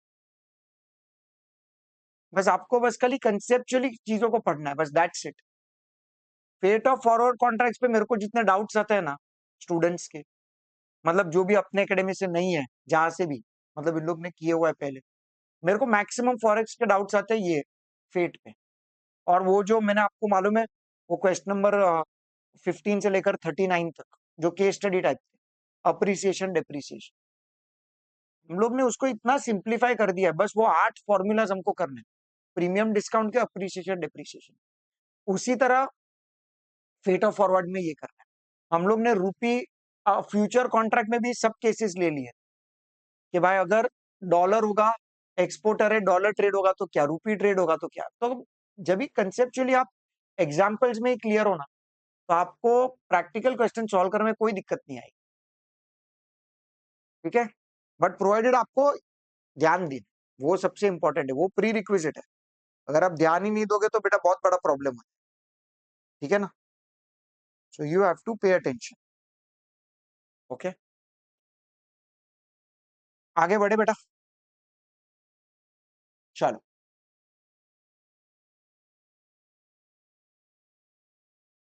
अभी हम लोग करते हैं extension before the due date. तो ये वाला क्वेश्चन करते हैं 52। ओके, 52 वाला क्वेश्चन क्या है? Suppose you as a banker entered into a forward purchase contract for US dollar 50,000 5th of March with an export customer for 3 months at the rate of 59.6। तो transaction क्या हुआ है frame कर लेते हैं। This is now question number 52। Okay, अभी देखो, there is one particular customer a, उसने क्या किया होगा, बी को गुड्स बेचा होगा, क्योंकि एक्सपोर्टर बोला है ना, ये इंडिया में, ये यूएस में, और ये भाई साहब ने उसको डॉलर दिया। तो इसका तो कोई फॉरेक्स रिस्क नहीं है, इसका है, ये हमारा एक्सपोर्टर है। ठीक है, और क्या दिया है, यूएस डॉलर 50,000। तो ट्रांजैक्शन है यूएस डॉलर 50,000। ठीक है, और आपका रेट क्या चल रहा है, तो $1 इज इक्वल टू रुपीज 59.600। ठीक है, ये आपका रेट चल रहा है। Okay boss, now see what's happening on the same day, you also covered your self in the market. इसका कुछ काम नहीं। ओके, और ये 3 मंथ कॉन्ट्रैक्ट है। ओके, ये 3 मंथ कॉन्ट्रैक्ट है। ओके, और ये आपका कॉन्ट्रैक्ट रेट ही है। This is the contract rate, ये आपको नक्की दिया है कॉन्ट्रैक्ट रेट, इस रेट पे ट्रांजैक्शन हुआ। अगर आपको बिड और आस्क देते तो फिर हम लोग उसमें एक्सचेंज मार्जिन को एडजस्ट करके कैलकुलेट करते, बट ये आपका कॉन्ट्रैक्ट रेट ही है। आगे पढ़ो। However, on 5th of May, your customer comes to you and requests for the extension of the contract, to 5th of July। वो बोलता है भाई 5th, हम लोग को 5th मई को मैं आ गया भाई, मेरे को 5th जुलाई तक का करके दे। And on this date, that is 5th of May, the quotation are is given to you. तो ट्रांजैक्शन कैसे हुआ था, वो 5th मार्च को आया था 3 महीने के लिए। तो है ना, वो यहाँ पे आया था 5th मार्च को 3 महीने के। तो 3 महीना क्या होता है, 5th अप्रैल, 5th मई, 5th जून होता है। तो एक्चुअली ये ट्रांजैक्शन सेटल होना चाहिए था 5th जून को। ओके, बट वो आ गया 5th ऑफ अप्रैल को ही। सो कहना है इसे, वो 1 महीना पहले ही आ गया, वो 1 महीना पहले ही आ गया। तो ये 3 महीने का कॉन्ट्रैक्ट था, बट वो 1 महीना पहले ही आ गया। और 1 महीना पहला क्यों आ गया, कि वो बोलता है कि भाई मैं 1 महीने जल्दी आ जाता हूँ। Okay, and at the same time आपको क्या करना है कि भाई ऑन दिस डेट, आपको 5th ऑफ May के डेट पे स्पॉट दिया हुआ है, और उसके बाद आपको बोला है spot 5th June and spot 5th जुलाई। मतलब ये आपके पास फॉरवर्ड कोट्स है, ये 1 मंथ फॉरवर्ड कोट है, बिकॉज मई से जून 1 मंथ है और यहाँ पे 2 मंथ्स है। ओके, और ये भाई साहब को चाहिए 2 महीने का एक्सटेंशन, एक्सटेंशन आपको चाहिए 2 महीने। तो ऑफकोर्स इसका कुछ काम नहीं है, हमें ये 2 महीने वाला रेट एप्लीकेबल है। ठीक है, तो आपके पास यहाँ पे 5 अप्रैल को 2 मंथ्स फॉरवर्ड कोट दिया हुआ है क्या? जी हाँ, $1 इज ₹59.6300, 59.6300 और उसके बाद 59.6425, 59.6425 ये आपका बिड है, ये आपका आस्क, ठीक है। Assume margin of 0.1% buying and selling, determine the extension charges payable and the new rate which is being quoted. तो सबसे पहले क्या होगा कि भाई एक्सटेंशन होगा, सॉरी, सबसे पहले क्या होगा, कैंसिलेशन होगा, cancellation before the due date होगा। हाँ, अभी cancellation before the due date हो रहा है तो हमें 1 मंथ फॉरवर्ड रेट देखना है। हाँ, तो ये 1 मंथ फॉरवर्ड रेट आपको इधर काम लगेगा, सिर्फ कैंसिलेशन के लिए काम लगेगा। तो 1 मंथ फॉरवर्ड रेट क्या चल रहा है? 1 मंथ फॉरवर्ड रेट चल रहा है ₹59.2300, ओके, 59.2300 और 59.2425, okay. Now in this particular case हम लोग अगर ध्यान से समझेंगे तो हमें पता चलेगा कि भाई ये आपका बिड है, ये आपका आस्क रेट। तो हमारे पास सेल रेट तो अवेलेबल है ना भाई, क्या है हमारे पास सेल रेट? तो हमारा सेल रेट था पहले $1 इज 59.600 और अभी हमारा बाई रेट क्या होगा? तो हमारा बाई रेट होगा $1 इज इक्वल टू ₹59.2425, ये हमारा बाई रेट है, राइट। सो 59.6 माइनस 59.2425, तो आपका $1 इज इक्वल टू ₹0.3575, ये आपका अच्छा, इसमें मार्जिन भूल गया, सॉरी, मार्जिन कितना है? 0.1%। तो आस्क रेट जो है, बिकॉज हम लोगों को कॉन्ट्रैक्ट को स्क्वायर ऑफ करना है तो आस्क रेट विल अप्लाई, तो 0.1%, तो 59.2425 प्लस 0.1%, so this is 59.3017, तो ये आपका लॉस चेंज हो जाएगा 59.6000 माइनस 59.3017। अच्छा, तो इधर प्रॉफिट हो रहा है 0.2983, बिकॉज बाय रेट कम है ना सेल रेट से, so there is a profit. Profit कितना है?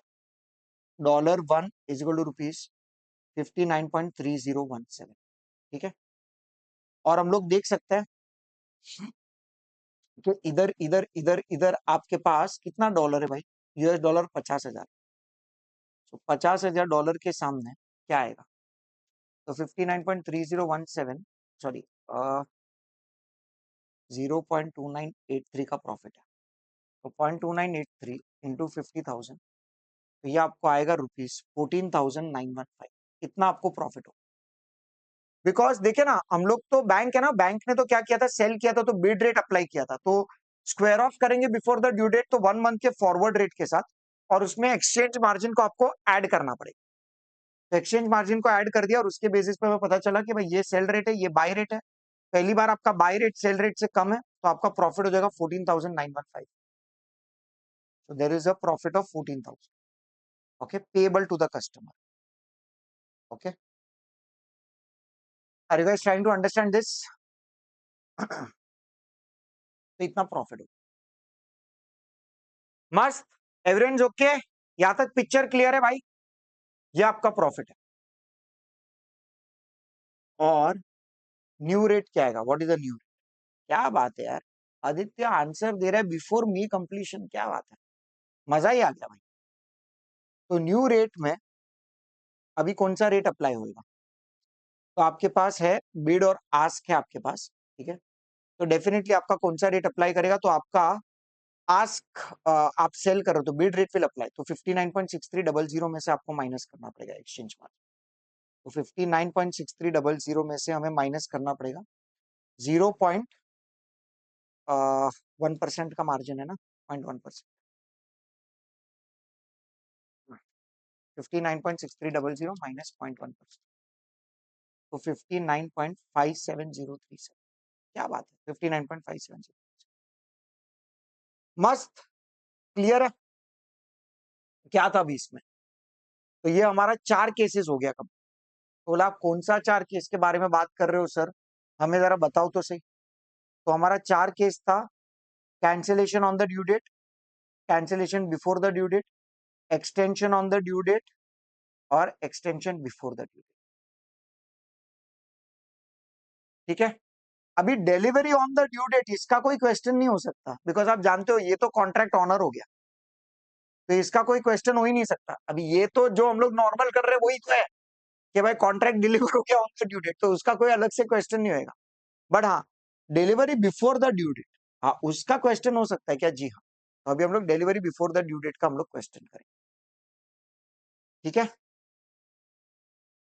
ये जो क्वेश्चन है ये आप ट्राई कर सकते हो, 53, उसमें कोई प्रॉब्लम नहीं है। मेरे को पहला देखने दो, और बिफोर द ड्यू डेट वाला एक क्वेश्चन है वो हम लोग कर लेते हैं। आई थिंक ये वही है, बिफोर द ड्यू डेट वाला क्वेश्चन नंबर 56 है। ओके, ये बिफोर द ड्यू डेट में ना आपको बस कल एक छोटा सा चीज पढ़ना समझना पड़ेगा। ठीक है, तो आपको ये आ जाएगा। ये सब तो हमने कर दिया है। ठीक है, आप लोग बाकी का क्वेश्चन आराम से मैनेज कर पाओगे, कोई प्रॉब्लम नहीं है आपको। ठीक है ना, मैं एक एक टाइप के सारे करा देता हूँ, तो आपको कोई दिक्कत ना हो फिर।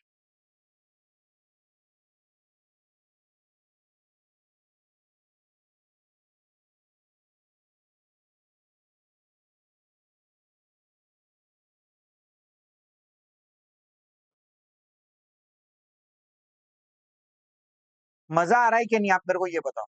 आपके आंसर बन रहे तो आपको अच्छा लगता होगा।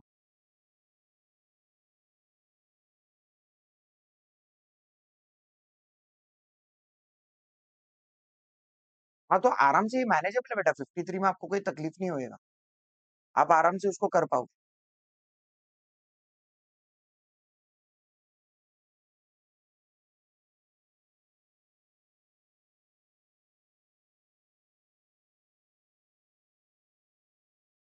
तो ऐसे टाइप के क्वेश्चन आते हैं कि जिसमें कॉम्बिनेशन होते हैं, और वो बहुत ज्यादा मैनेजेबल है, टेंशन मत लो।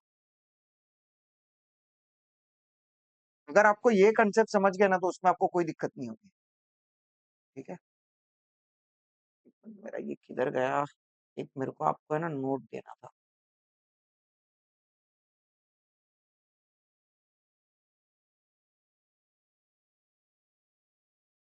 Extension before the due date, वो हमने कर दिया है। ओके,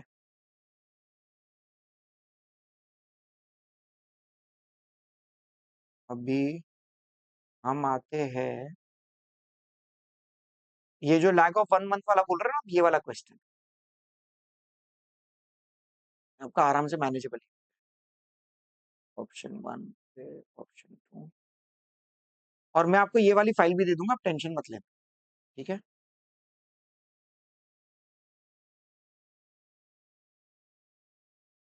अच्छा ये उसके बाद ही था।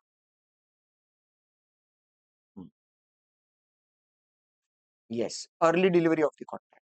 ठीक है, अब ये लास्ट टाइप है, अर्ली डिलीवरी और फिर ऑटोमेटिक कैंसिलेशन। ठीक है, तो अभी हम लोग पहले अर्ली डिलीवरी के बारे में बात कर लेते हैं। नाउ अर्ली डिलीवरी में क्या होता है कि भाई वो है ना, कस्टमर आ जाता है पहले ही और बोल देता है भाई मेरे पास डॉलर्स आ गए, मैं एक्सपोर्टर हूँ, मेरे पास डॉलर आ गया, मेरे को आपको है ना डॉलर देना है, तो मैं कैसे दूं आपको dollar. So in this particular case ना मैं क्या बोलूंगा, ठीक है चल तुमको डॉलर का डिलीवरी करना है ना, तो डॉलर का डिलीवरी आप कर लो, और डॉलर का डिलीवरी करने के लिए अभी मुझे तो कॉन्ट्रैक्ट रेट के बेसिस पे उसको पेमेंट करना पड़ेगा, बराबर है। तो इसमें ना सिर्फ स्वैप डिफरेंस और इंटरेस्ट, ये दोनों एक नया चीज है, तो इसको आपको समझना है, ध्यान से सुनना। भी आप बैंकर हो, ठीक है, हमने नक्की किया है कि भाई मैं आपके पास 1 लाख डॉलर लेके आऊंगा, और आप मुझे उस 1 लाख डॉलर का 85.5 दोगे। ठीक है, आप मुझे उस 1 लाख डॉलर का 85.5 दोगे। नाउ माय डियर स्टूडेंट्स, अगर मैं आपको ऐसा बोलता हूं कि ठीक है भाई ये सब चीजें तो ठीक है, 85.5 दोगे ठीक है, मेरे पास 2 महीने के बाद ही $1 लाख आ गए, तो मैं आपके पास 2 महीने पहले ही आ गया, बोला यार सर कॉन्ट्रैक्ट को एग्जीक्यूट कर देता ना, खत्म कर देते ना, तो आप बोलोगे ठीक है क्या कॉन्ट्रैक्ट रेट था, 85.5। So bank has obliged to give you $1 lakh at 85.5। Bank ये तभी करेगी जब भी बैंक बाकी ट्रांजैक्शंस को भी साथ में कवर अप करे कि भाई उस दिन पे डिफरेंस क्या है, इंटरेस्ट क्या है, वो सब चीज आपसे पैसा लेगी, पैसा देगी और उसके बेसिस पे ही अर्ली डिलीवरी को एक्सेप्ट करेगी। आप है ना, सबसे पहले अर्ली डिलीवरी बैंक को फोर्स नहीं कर सकते, ये आपको एज अ रिक्वेस्ट प्लेस करना पड़ता है कि क्या हम ये पर्टिकुलर कॉन्ट्रैक्ट को बिफोर इट्स मेच्योरिटी, क्या हम इसको एग्जीक्यूट कर सकते हैं क्या? तो बैंक है ना सब हिसाब लगाएगा और फिर बैंक बोलेगा ठीक है भाई अर्ली डिलीवरी हम लोग को करना है, क्योंकि बैंक भी जानती है ना कि भाई तुम 3 महीने के बाद आने वाले थे $1 लाख लेके, तो bank had to give you 85,50,000 after 3 months, but आप 1 महीना पहले ही आ गए, तो बैंक भी उसका इंटरेस्ट तो कंसिडर करेगी ना भाई, मेरा 1 महीने पहले 85,50,000 का आउटफ्लो हो जाता है, तो बैंक उसका इंटरेस्ट भी कवर कंसिडर करेगी। तो ये सारी चीजों को हमें देखना पड़ेगा जब भी early delivery of the contract होगा तभी। ठीक है, समझ में आ रहा है आपको क्या है? Okay, so early delivery of the contract in this case customer will execute the contract before its due date, and if the customer is an importer तो वो क्या करेगा, give rupees and take dollar, और अगर वो exporter होगा तो क्या होगा, he will give dollars and is going to take rupees. ठीक है, in this situations customer will have to deal with delivery of contract, swap gain और लॉस एंड इंटरेस्ट। तो डिलीवरी ऑफ द कॉन्ट्रैक्ट तो will happen at the contract rate, but ये swap gain और loss क्या होता है और interest क्या होता है, ये कुछ नया है। ओके, और ये अप्लाई तभी होगा जब ये early delivery of the contract होगा तभी। ठीक है, तो इंटरेस्ट के केस में अगर इंपोर्टर होगा तो क्या केस होगा और एक्सपोर्टर होगा तो क्या केस होगा। अगर इंपोर्टर होगा, इंपोर्टर के केस में तो इंटरेस्ट क्या होता है, since rupees is given before the due date bank will pay the interest. ओ, अभी क्या होता है पता है कि भाई साहब एक इंपोर्टर आया मेरे पास और उसने क्या बोला कि मैं 3 महीने के बाद $1 लाख आपसे खरीदूंगा, तो मैं बोला ठीक है भाई $1 लाख खरीदना है तो 85 के हिसाब से 85 लाख रुपीस लेके आना, 85 लाख रुपीस तू लेके आना, मैं तेरे को $1 लाख दे दूं। वो 2 महीने के बाद ही आ गया और बोला मेरे को $1 लाख का डिलीवरी चाहिए, तो मैं बोला ठीक है भाई, तो 85 लाख रुपीस लेके आया क्या, बोला लेके आओ ना 85 लाख रुपीस। तो इंपोर्टर क्या बोलेगा, देख भाई मैं तेरे को 3 महीने के बाद 85 लाख रुपीस देने वाला था, बट अब मैं तेरे को 2 महीने के बाद ही 85 लाख रुपीस दे रहा हूं, तो 1 महीने के लिए तेरे पास 85 लाख रुपीस मेरा पड़ा हुआ है, उसका इंटरेस्ट मुझे दे, उसका इंटरेस्ट तो मुझे दे दे। तो इंपोर्टर क्या बोलेगा, सिंपल सा लॉजिक है भाई कि भाई अगर आप 3 महीने के जगह पे 2 महीने के पहले आ जाते हो, 1 महीने के पहले आ जाते हो, 2 महीने के आ जाते, तो 85 लाख रुपीस हम भी तो आपको जल्दी पे कर रहे हैं ना, तो जो 85 लाख रुपीस मुझे eight the end of 3 months पे करने का था, मैं ये कॉन्ट्रैक्ट को एग्जीक्यूट कर रहा हूं before the delivery, before the due date. So in that particular case आपको 85 लाख रुपीस 2 महीने के एंड पे मिल जा रहा है, तो वो बैंक को बोलेगा भाई गिव मी द इंटरेस्ट। और एक्सपोर्टर के केस में उल्टा होगा, बैंक बोलेगा देख भाई मैं तेरे को 3 महीने के बाद देने वाला था 85 लाख रुपीस, बट मैं अभी तुझे 2 महीने के एंड पे 85 लाख रुपीस दे रहा हूं और तुझसे $1 लाख खरीद रहा हूं। So in that particular case जो 85 लाख रुपीस मैंने तेरे को 2 महीने के पहले 2 महीने के एंड पे दे दिया है, so in that particular case interest जो है वो तुझे मुझे देना पड़ेगा। So since rupees is received by customer before the due date bank will receive the interest. तो आइडेंटिफाई करना पड़ेगा क्वेश्चन में हम कौन है, इंपोर्टर है कि एक्सपोर्टर है। अगर हम इंपोर्टर है तो सिंपल सा लॉजिक, बैंक जो है वो इंटरेस्ट पे करेगा बिकॉज उसको रुपीज पहले ही आ गए, और एक्सपोर्टर के केस में बैंक बोलेगा कि भाई आपको मुझे इंटरेस्ट देना पड़ेगा बिकॉज मेरा जो रुपी है वो मुझे 3rd मंथ के एंड पे देने का था, बट मैं आपको 2nd मंथ के एंड पे दे रहा हूं। So in this particular case rupees is received by the customer before the due date, तो bank will receive the interest.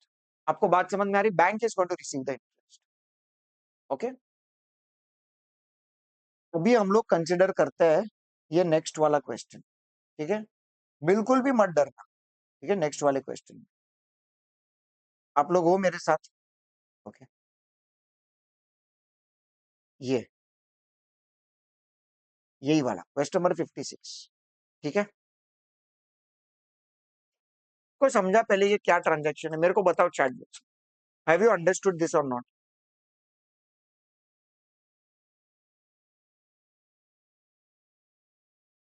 अभी आप लोग ऐसे 8-10 मिनट तक आंसर नहीं देते हो ना, तो मेरे को लगता है कि भाई किधर चले गए आप, कहाँ चले गए? तो कुछ ना कुछ चैट बॉक्स पे लिखते रहने का। हाँ,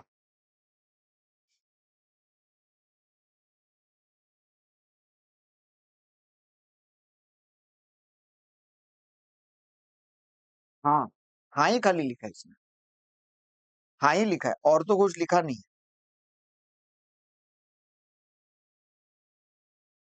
अरे भाई फटाफट चलो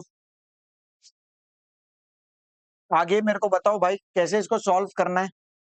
लेट अस स्टार्ट। आप लोग रेडी हो बेटा? ओके, चलो।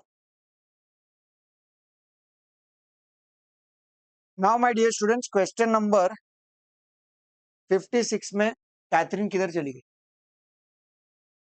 क्वेश्चन नंबर 56 में देखो आपको क्या दिया है। On 1 October 2015, Mr. X, an exporter, enters into a forward contract with a BNP to sell $1 lakh on 31st of December 2015 at rupees 65.4। तो क्या हुआ है, चलो देख लेते हैं। अभी ये है क्वेश्चन नंबर 52। ठीक है, जो 52 क्या है, 56 है। 56 हम लोग कर रहे हैं। ठीक है, 56 अभी हम लोग कर रहे हैं question number 56।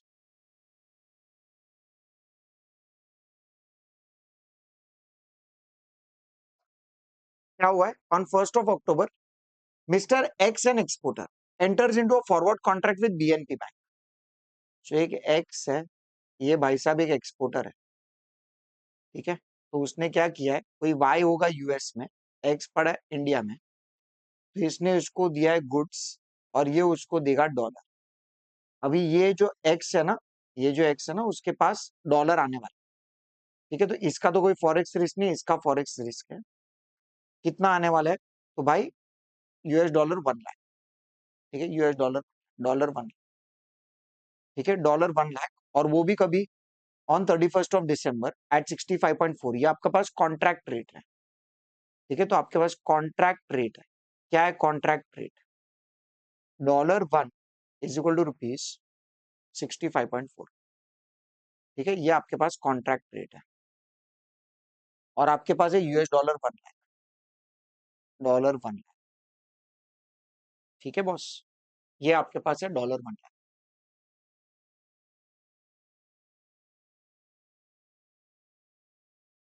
Now my dear students, ये है हमारा, हम लोग खड़े किधर, 1 October में, और ये कभी एक्सपायर हो रहा है 31 दिसंबर। तो अक्टूबर, नवंबर, दिसंबर। ठीक है, 31 तो 31 अगर हम लोग देखेंगे तो ये है आपका $1 लाख। यहाँ पे ये जो एक्सपोर्टर है ना, एक्सपोर्टर, ये जाने वाला था बैंक में, और बैंक में जाके बोलने वाला था कि भाई ये लो $1 लाख, और मुझे आप दे दो 65.4 के हिसाब से 65,40,000। ये नक्की हुआ था।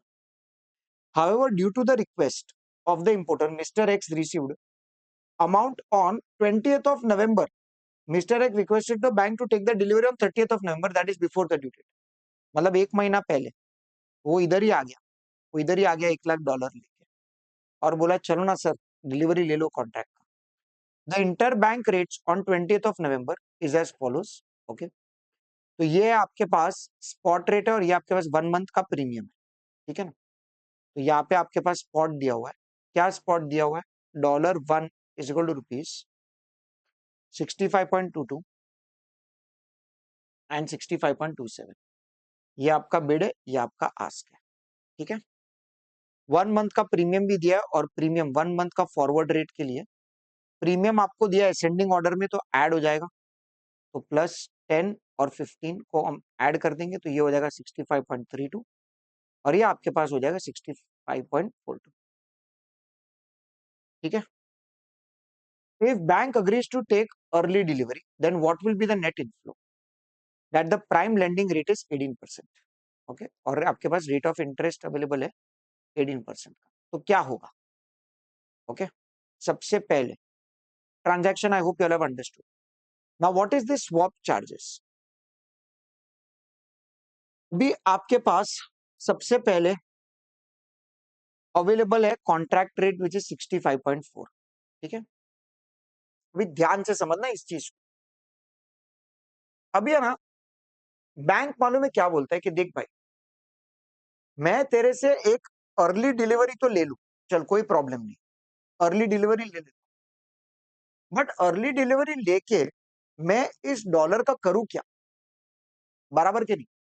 बिकॉज बैंक क्या बोलेगा, मैं अर्ली डिलीवरी तो ले लेता हूं कि भाई 3 महीने का टाइम स्पैन है, तू आ गया 2 महीने के बाद ही, और 2 महीने के बाद ही तूने आके क्या बोला, सर ये लो $1 लाख, और आप मुझे रुपीस दे दो, तो अभी बैंक के पास $1 लाख पड़ा है ना, तो बैंक बोलेगा ये $1 लाख का मैं करूंगा क्या? What will I do? क्योंकि मेरे पास तो 2 मंथ्स के एंड पे ही आ गया $1 लाख, तो मैं इसका करूं क्या? तो कस्टमर बोलता है ये $1 लाख आप स्पॉट में उसको बेच दो, मतलब आपके पास $1 लाख अभी का भी आ गया ना, तो आप उसको स्पॉट में उसको बेच दो, आप स्पॉट में उसको सेटल कर दो। तो बैंक बोलेगा अरे हाँ यार, ये $1 लाख मेरे पास अभी का भी आ गया, तो मैं स्पॉट में बेच दूंगा, तो स्पॉट में तो रेट चल रहा है 65.22 का, स्पॉट में रेट चल रहा है 65.22 का, बिकॉज बैंक बेचने जाएगा तो बिड रेट अप्लाई होगा, तो बिड रेट क्या होगा 65.22 का।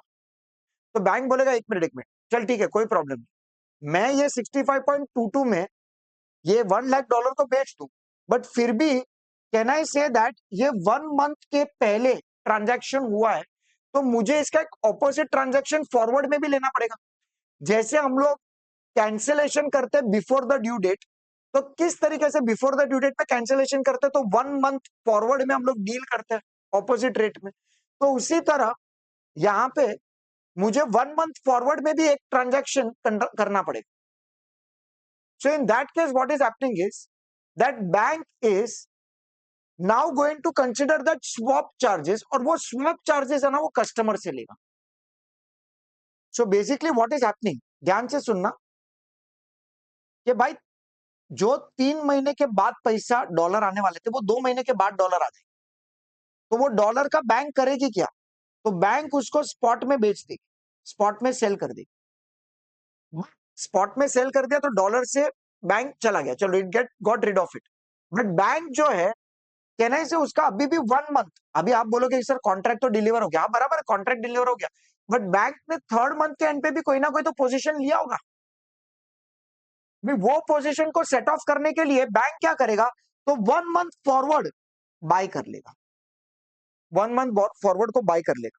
सो in this particular case what is going to happen is कि bank will sell dollars at spot and bank will buy 1 month forward. तो 1 मंथ फॉरवर्ड का तो रेट अवेलेबल है ना यार, हम लोग ने अभी अभी तो कैलकुलेट किया था 65.42, तो 65.42, तो ये आपका सेल रेट है, ये आपका बाय रेट है। सो कस्टमर को हम लोग बोलेंगे चल भाई, बाय रेट है 65.42, सेल रेट है 65.22, so there is a loss, तो इतना लॉस आपको हमें देना पड़ेगा। समझ रहे हो क्या हो रहा है अर्ली डिलीवरी के केस में? तो अर्ली डिलीवरी में है ना, ये स्वॉप लॉस आता है, और अगर स्वॉप प्रॉफिट होगा तो बैंक ट्रांसफर भी कर देगी क्रेडिट, बट उसमें अर्ली डिलीवरी में ना इंस्टीट्यूट ने ऐसा लिखा है कि स्वॉप प्रॉफिट में कंपल्शन नहीं है ट्रांसफर करने का, so that is something which is written. Okay, आपके इंस्टीट्यूट के स्टडी मॉडल में भी है, मैं आपको बता दूंगा ये। तो यहाँ पे जो भी स्वॉप लॉस होगा वो स्वॉप लॉस कस्टमर को देना पड़ेगा। यार स्वॉप लॉस कैसे आया? सिंपल सा ट्रांजैक्शन, भाई मैं कंपनी हूं, मैं एक्सपोर्टर हूं, मुझे $1 लाख आ गया, तुम बैंक हो, मैं तुम्हारे पास आ गया जल्दी से जल्दी, और 2 महीने के एंड पे आके बोल देता हूँ चलो ना कॉन्ट्रैक्ट को एग्जीक्यूट कर देते, तो कॉन्ट्रैक्ट तो एग्जीक्यूट होगा कॉन्ट्रैक्ट रेट में, उसका कोई प्रॉब्लम नहीं। बट बैंक बोले कि मैं $1 लाख का करूं क्या, तो $1 लाख वो थोड़ी अपने पास रखेगी, वो स्पॉट में बेच देगी, तो स्पॉट में उसने बेच दिया, तो bid rate will apply, because जब भी हम लोग कोई भी डॉलर्स को बेचेंगे तो वो बिड रेट विल अप्लाई, तो बिड रेट है ना आपके पास 65.22, तो आप देख सकते हो bank sells at spot rate 65.22, और उसने तो सब प्लानिंग करके रखी थी 3 महीने में डिलीवरी होगा, तो 1 मंथ पहले ये कॉन्ट्रैक्ट तो क्लोज हो गया, तो उसको ऑपोजिट पोजीशन लेना पड़ेगा. So what it will do, bank will buy at forward rate, okay, which is at 65.42, तो आपको स्पॉट लॉस हो जाएगा. तो यहाँ पे आपके पास स्वॉप लॉस है 20,000 का, वो कस्टमर से चार्ज करेंगे. ठीक है, ये फर्स्ट पार्ट है. Second, what is going to be the interest. अभी इंटरेस्ट तो एक्सपोर्टर है तो ध्यान रखना, एक्सपोर्टर है तो कौन इंटरेस्ट पे करेगा, बैंक थोड़ी पे करेगी, कस्टमर पे करेगा. क्योंकि भाई साहब ये सब कुछ सेटल हो रहा है एट 65.22, जो अपना कॉन्ट्रैक्ट रेट था. कॉन्ट्रैक्ट रेट था ना अपना, कितना था अपना कॉन्ट्रैक्ट रेट, 65.4 था, सॉरी. हाँ, अभी इसको ध्यान से समझ, आपका कॉन्ट्रैक्ट रेट था 65.4. ठीक है, तो 65.4 आपका कॉन्ट्रैक्ट रेट था. तो एक्चुअली क्या होता है कि भाई हमारा जो कितना डॉलर से 1 लाख डॉलर, तो हम लोग तो क्या बोलेंगे भाई, 1 लाख डॉलर का पैसा हमने आपको अभी का भी दे दिया, विच इज 65,40,000. तो प्लीज आप मेरे को 65,40,000 पे इंटरेस्ट दो. कस्टमर बोलेगे ठीक है सर, आप हमको उल्लू मत बनाओ. क्यों? बिकॉज अगर मानता हूं कि आपका मानता हूं कि आपका जो 65,40,000 है, जो 3 महीने के बाद जाना चाहिए था, वो 2 महीने के बाद ही जा रहा है. तो इन दैट पर्टिकुलर केस 65,40,000 बराबर है आपका 1 महीना पहले ही आपके जेब से चला गया. But also at the same time, how can you forget, आपने डॉलर बेचा है तो आपको भी तो रुपीज आया होगा, तो उतना माइनस कर दो, सिर्फ डिफरेंशियल का ही इंटरेस्ट चार्ज करो. कस्टमर भी स्मार्ट है. कस्टमर ने बैंकर को क्या बोला कि देख भाई, 1 लाख डॉलर जो आपको पेमेंट करना था, बराबर है, वो आपको पेमेंट करना था कभी, 31 दिसंबर को. बट 31 दिसंबर को पेमेंट ना करते हुए आप पेमेंट कभी कर रहे हो, बिफोर इट्स मेच्योरिटी. तो we agree, before the maturity आप पेमेंट कर रहे हो, कोई दिक्कत नहीं है, बिफोर द मेच्योरिटी आप पेमेंट करो. ओके, और पेमेंट जो आप कर रहे हो, तो हम मानते हैं कि आपका पैसा जो 1 महीना लेट जाना चाहिए था, वो 1 महीना जल्दी आपके जेब से चला गया, तो उसका इंटरेस्ट देने के लिए हम रेडी है. बट बिकॉज हमने आपको डॉलर पहले ही दे दिए, कस्टमर ऐसा बोलेगा बैंक को, बिकॉज हमने आपको डॉलर पहले ही दे दिया, तो आपने भी डॉलर मार्केट में बेचे ना, तो आपको रुपए आए ना उस चीज के, तो आपको भी रुपए आए है ना, तो आप सिर्फ डिफरेंशियल इंटरेस्ट लगाओ. आपका पूरा 65,40,000 जेब में से नहीं जा रहा है, बिकॉज आपने डॉलर बेचे हैं at $1 is equal to rupees 65 point कितने पे, 65.22 पे. So in this particular case for 1 lakh dollar आपका भी तो इनफ्लो हुआ रहेगा रुपीज 65,22,000 का. तो ये बैंक का आउटफ्लो था और ये बैंक का इनफ्लो है. तो कस्टमर क्या बोलेगा, भाई चलो बताओ ना नेट आउटफ्लो कितना है, उस पर हम आपको ब्याज देने को रेडी. तो 65,40,000 माइनस 65,22,000, सो 18,000 है ना, यही आपके जेब से एक्स्ट्रा गया है, उस पे हम लोग आपको इंटरेस्ट देने को रेडी है, विच is at the rate of 18% for 1 month. तो ये हम लोग देने को रेडी. और कस्टमर की बात तो बराबर है भाई, 270 का ही खाली इंटरेस्ट आता है. कस्टमर की बात तो बराबर है कि मैं एज ए बैंक ऐसा नहीं बोल सकता हूँ, अरे भाई 65,40,000 ये मेरा 3 महीने के जगह पे अभी at the end of 2 months ही जा रहा है, 3 महीने के एंड पे जाना चाहिए था, but at the end of 2 months ही जा रहा है. तो 65,40,000 पे आप मेरे को इंटरेस्ट दे दो, तो कस्टमर भी बोलेगा ठीक है भाई, तो डॉलर का डिलीवरी भी हमने आपको 2 महीने के बाद ही दे दिया ना, तो वो आपने बेच दिया मार्केट में 65.22 में, तो आपको भी कुछ ना कुछ रुपीज आए हैं ना, तो हमें सिर्फ डिफरेंशियल पे इंटरेस्ट चार्ज करो. मैं बोला ठीक है भाई चलो. तो नेट आउटफ्लो 18,000 है, उस पर 18% इंटू 1/12, तो आप देखोगे तो 275 रुपीज का आपको इंटरेस्ट आ रहा है. ठीक है, अपना 270 रुपीज है, बिकॉज हमने मंथ बेसिस पे किया, उन्होंने 31 डेज लेके किया. ठीक है, सो can I put it like this कि भाई स्वॉप लॉस और इंटरेस्ट दोनों मिला के कस्टमर को इतना पे करना है, एंड 65,40,000 ये कॉन्ट्रैक्ट डील है, उसमें से इतना कस्टमर पे करेंगे, तो ultimately this is the net inflow which is received bye mister x. Aditya समझ में आया ये वाला पॉइंट क्लियरली समझ में आया आपको कि जब अर्ली डिलीवरी होगा तो क्या करना तो अर्ली डिलीवरी के केस में हमें पूरा ट्रांजैक्शन समझना पड़ेगा कि भाई साहब जो भी पर्टिकुलर बैंक है ना, वो बोलेगा कि भाई मैं आपको पैसा जल्दी दे रहा हूं, तो मैं आपसे इंटरेस्ट लूंगा। तो कस्टमर बोलेगा ठीक है, मैं भी आपको डॉलर जल्दी दे रहा हूं, जो आपने मार्केट में बेचे और आपको उसका रुपए आए, तो मुझे जो इंटरेस्ट चार्ज करवाना आप कराओ, बट खाली डिफरेंशियल अमाउंट पे करो। तो डिफरेंशियल अमाउंट क्या है? तो आउटफ्लो माइनस इनफ्लो का डिफरेंस, तो वो 18,000 रुपया है, तो उस पर कस्टमर इंटरेस्ट पे करेगा। तो जो मैंने आपको यहाँ पे लिखा है ना, ये वाला पार्ट, ये आप समझो 65.4 माइनस 65.22। यहाँ पे अगर हम लोग देखेंगे तो इट वाज 65.4 एंड 65.22, तो डिफरेंस इज 0.0।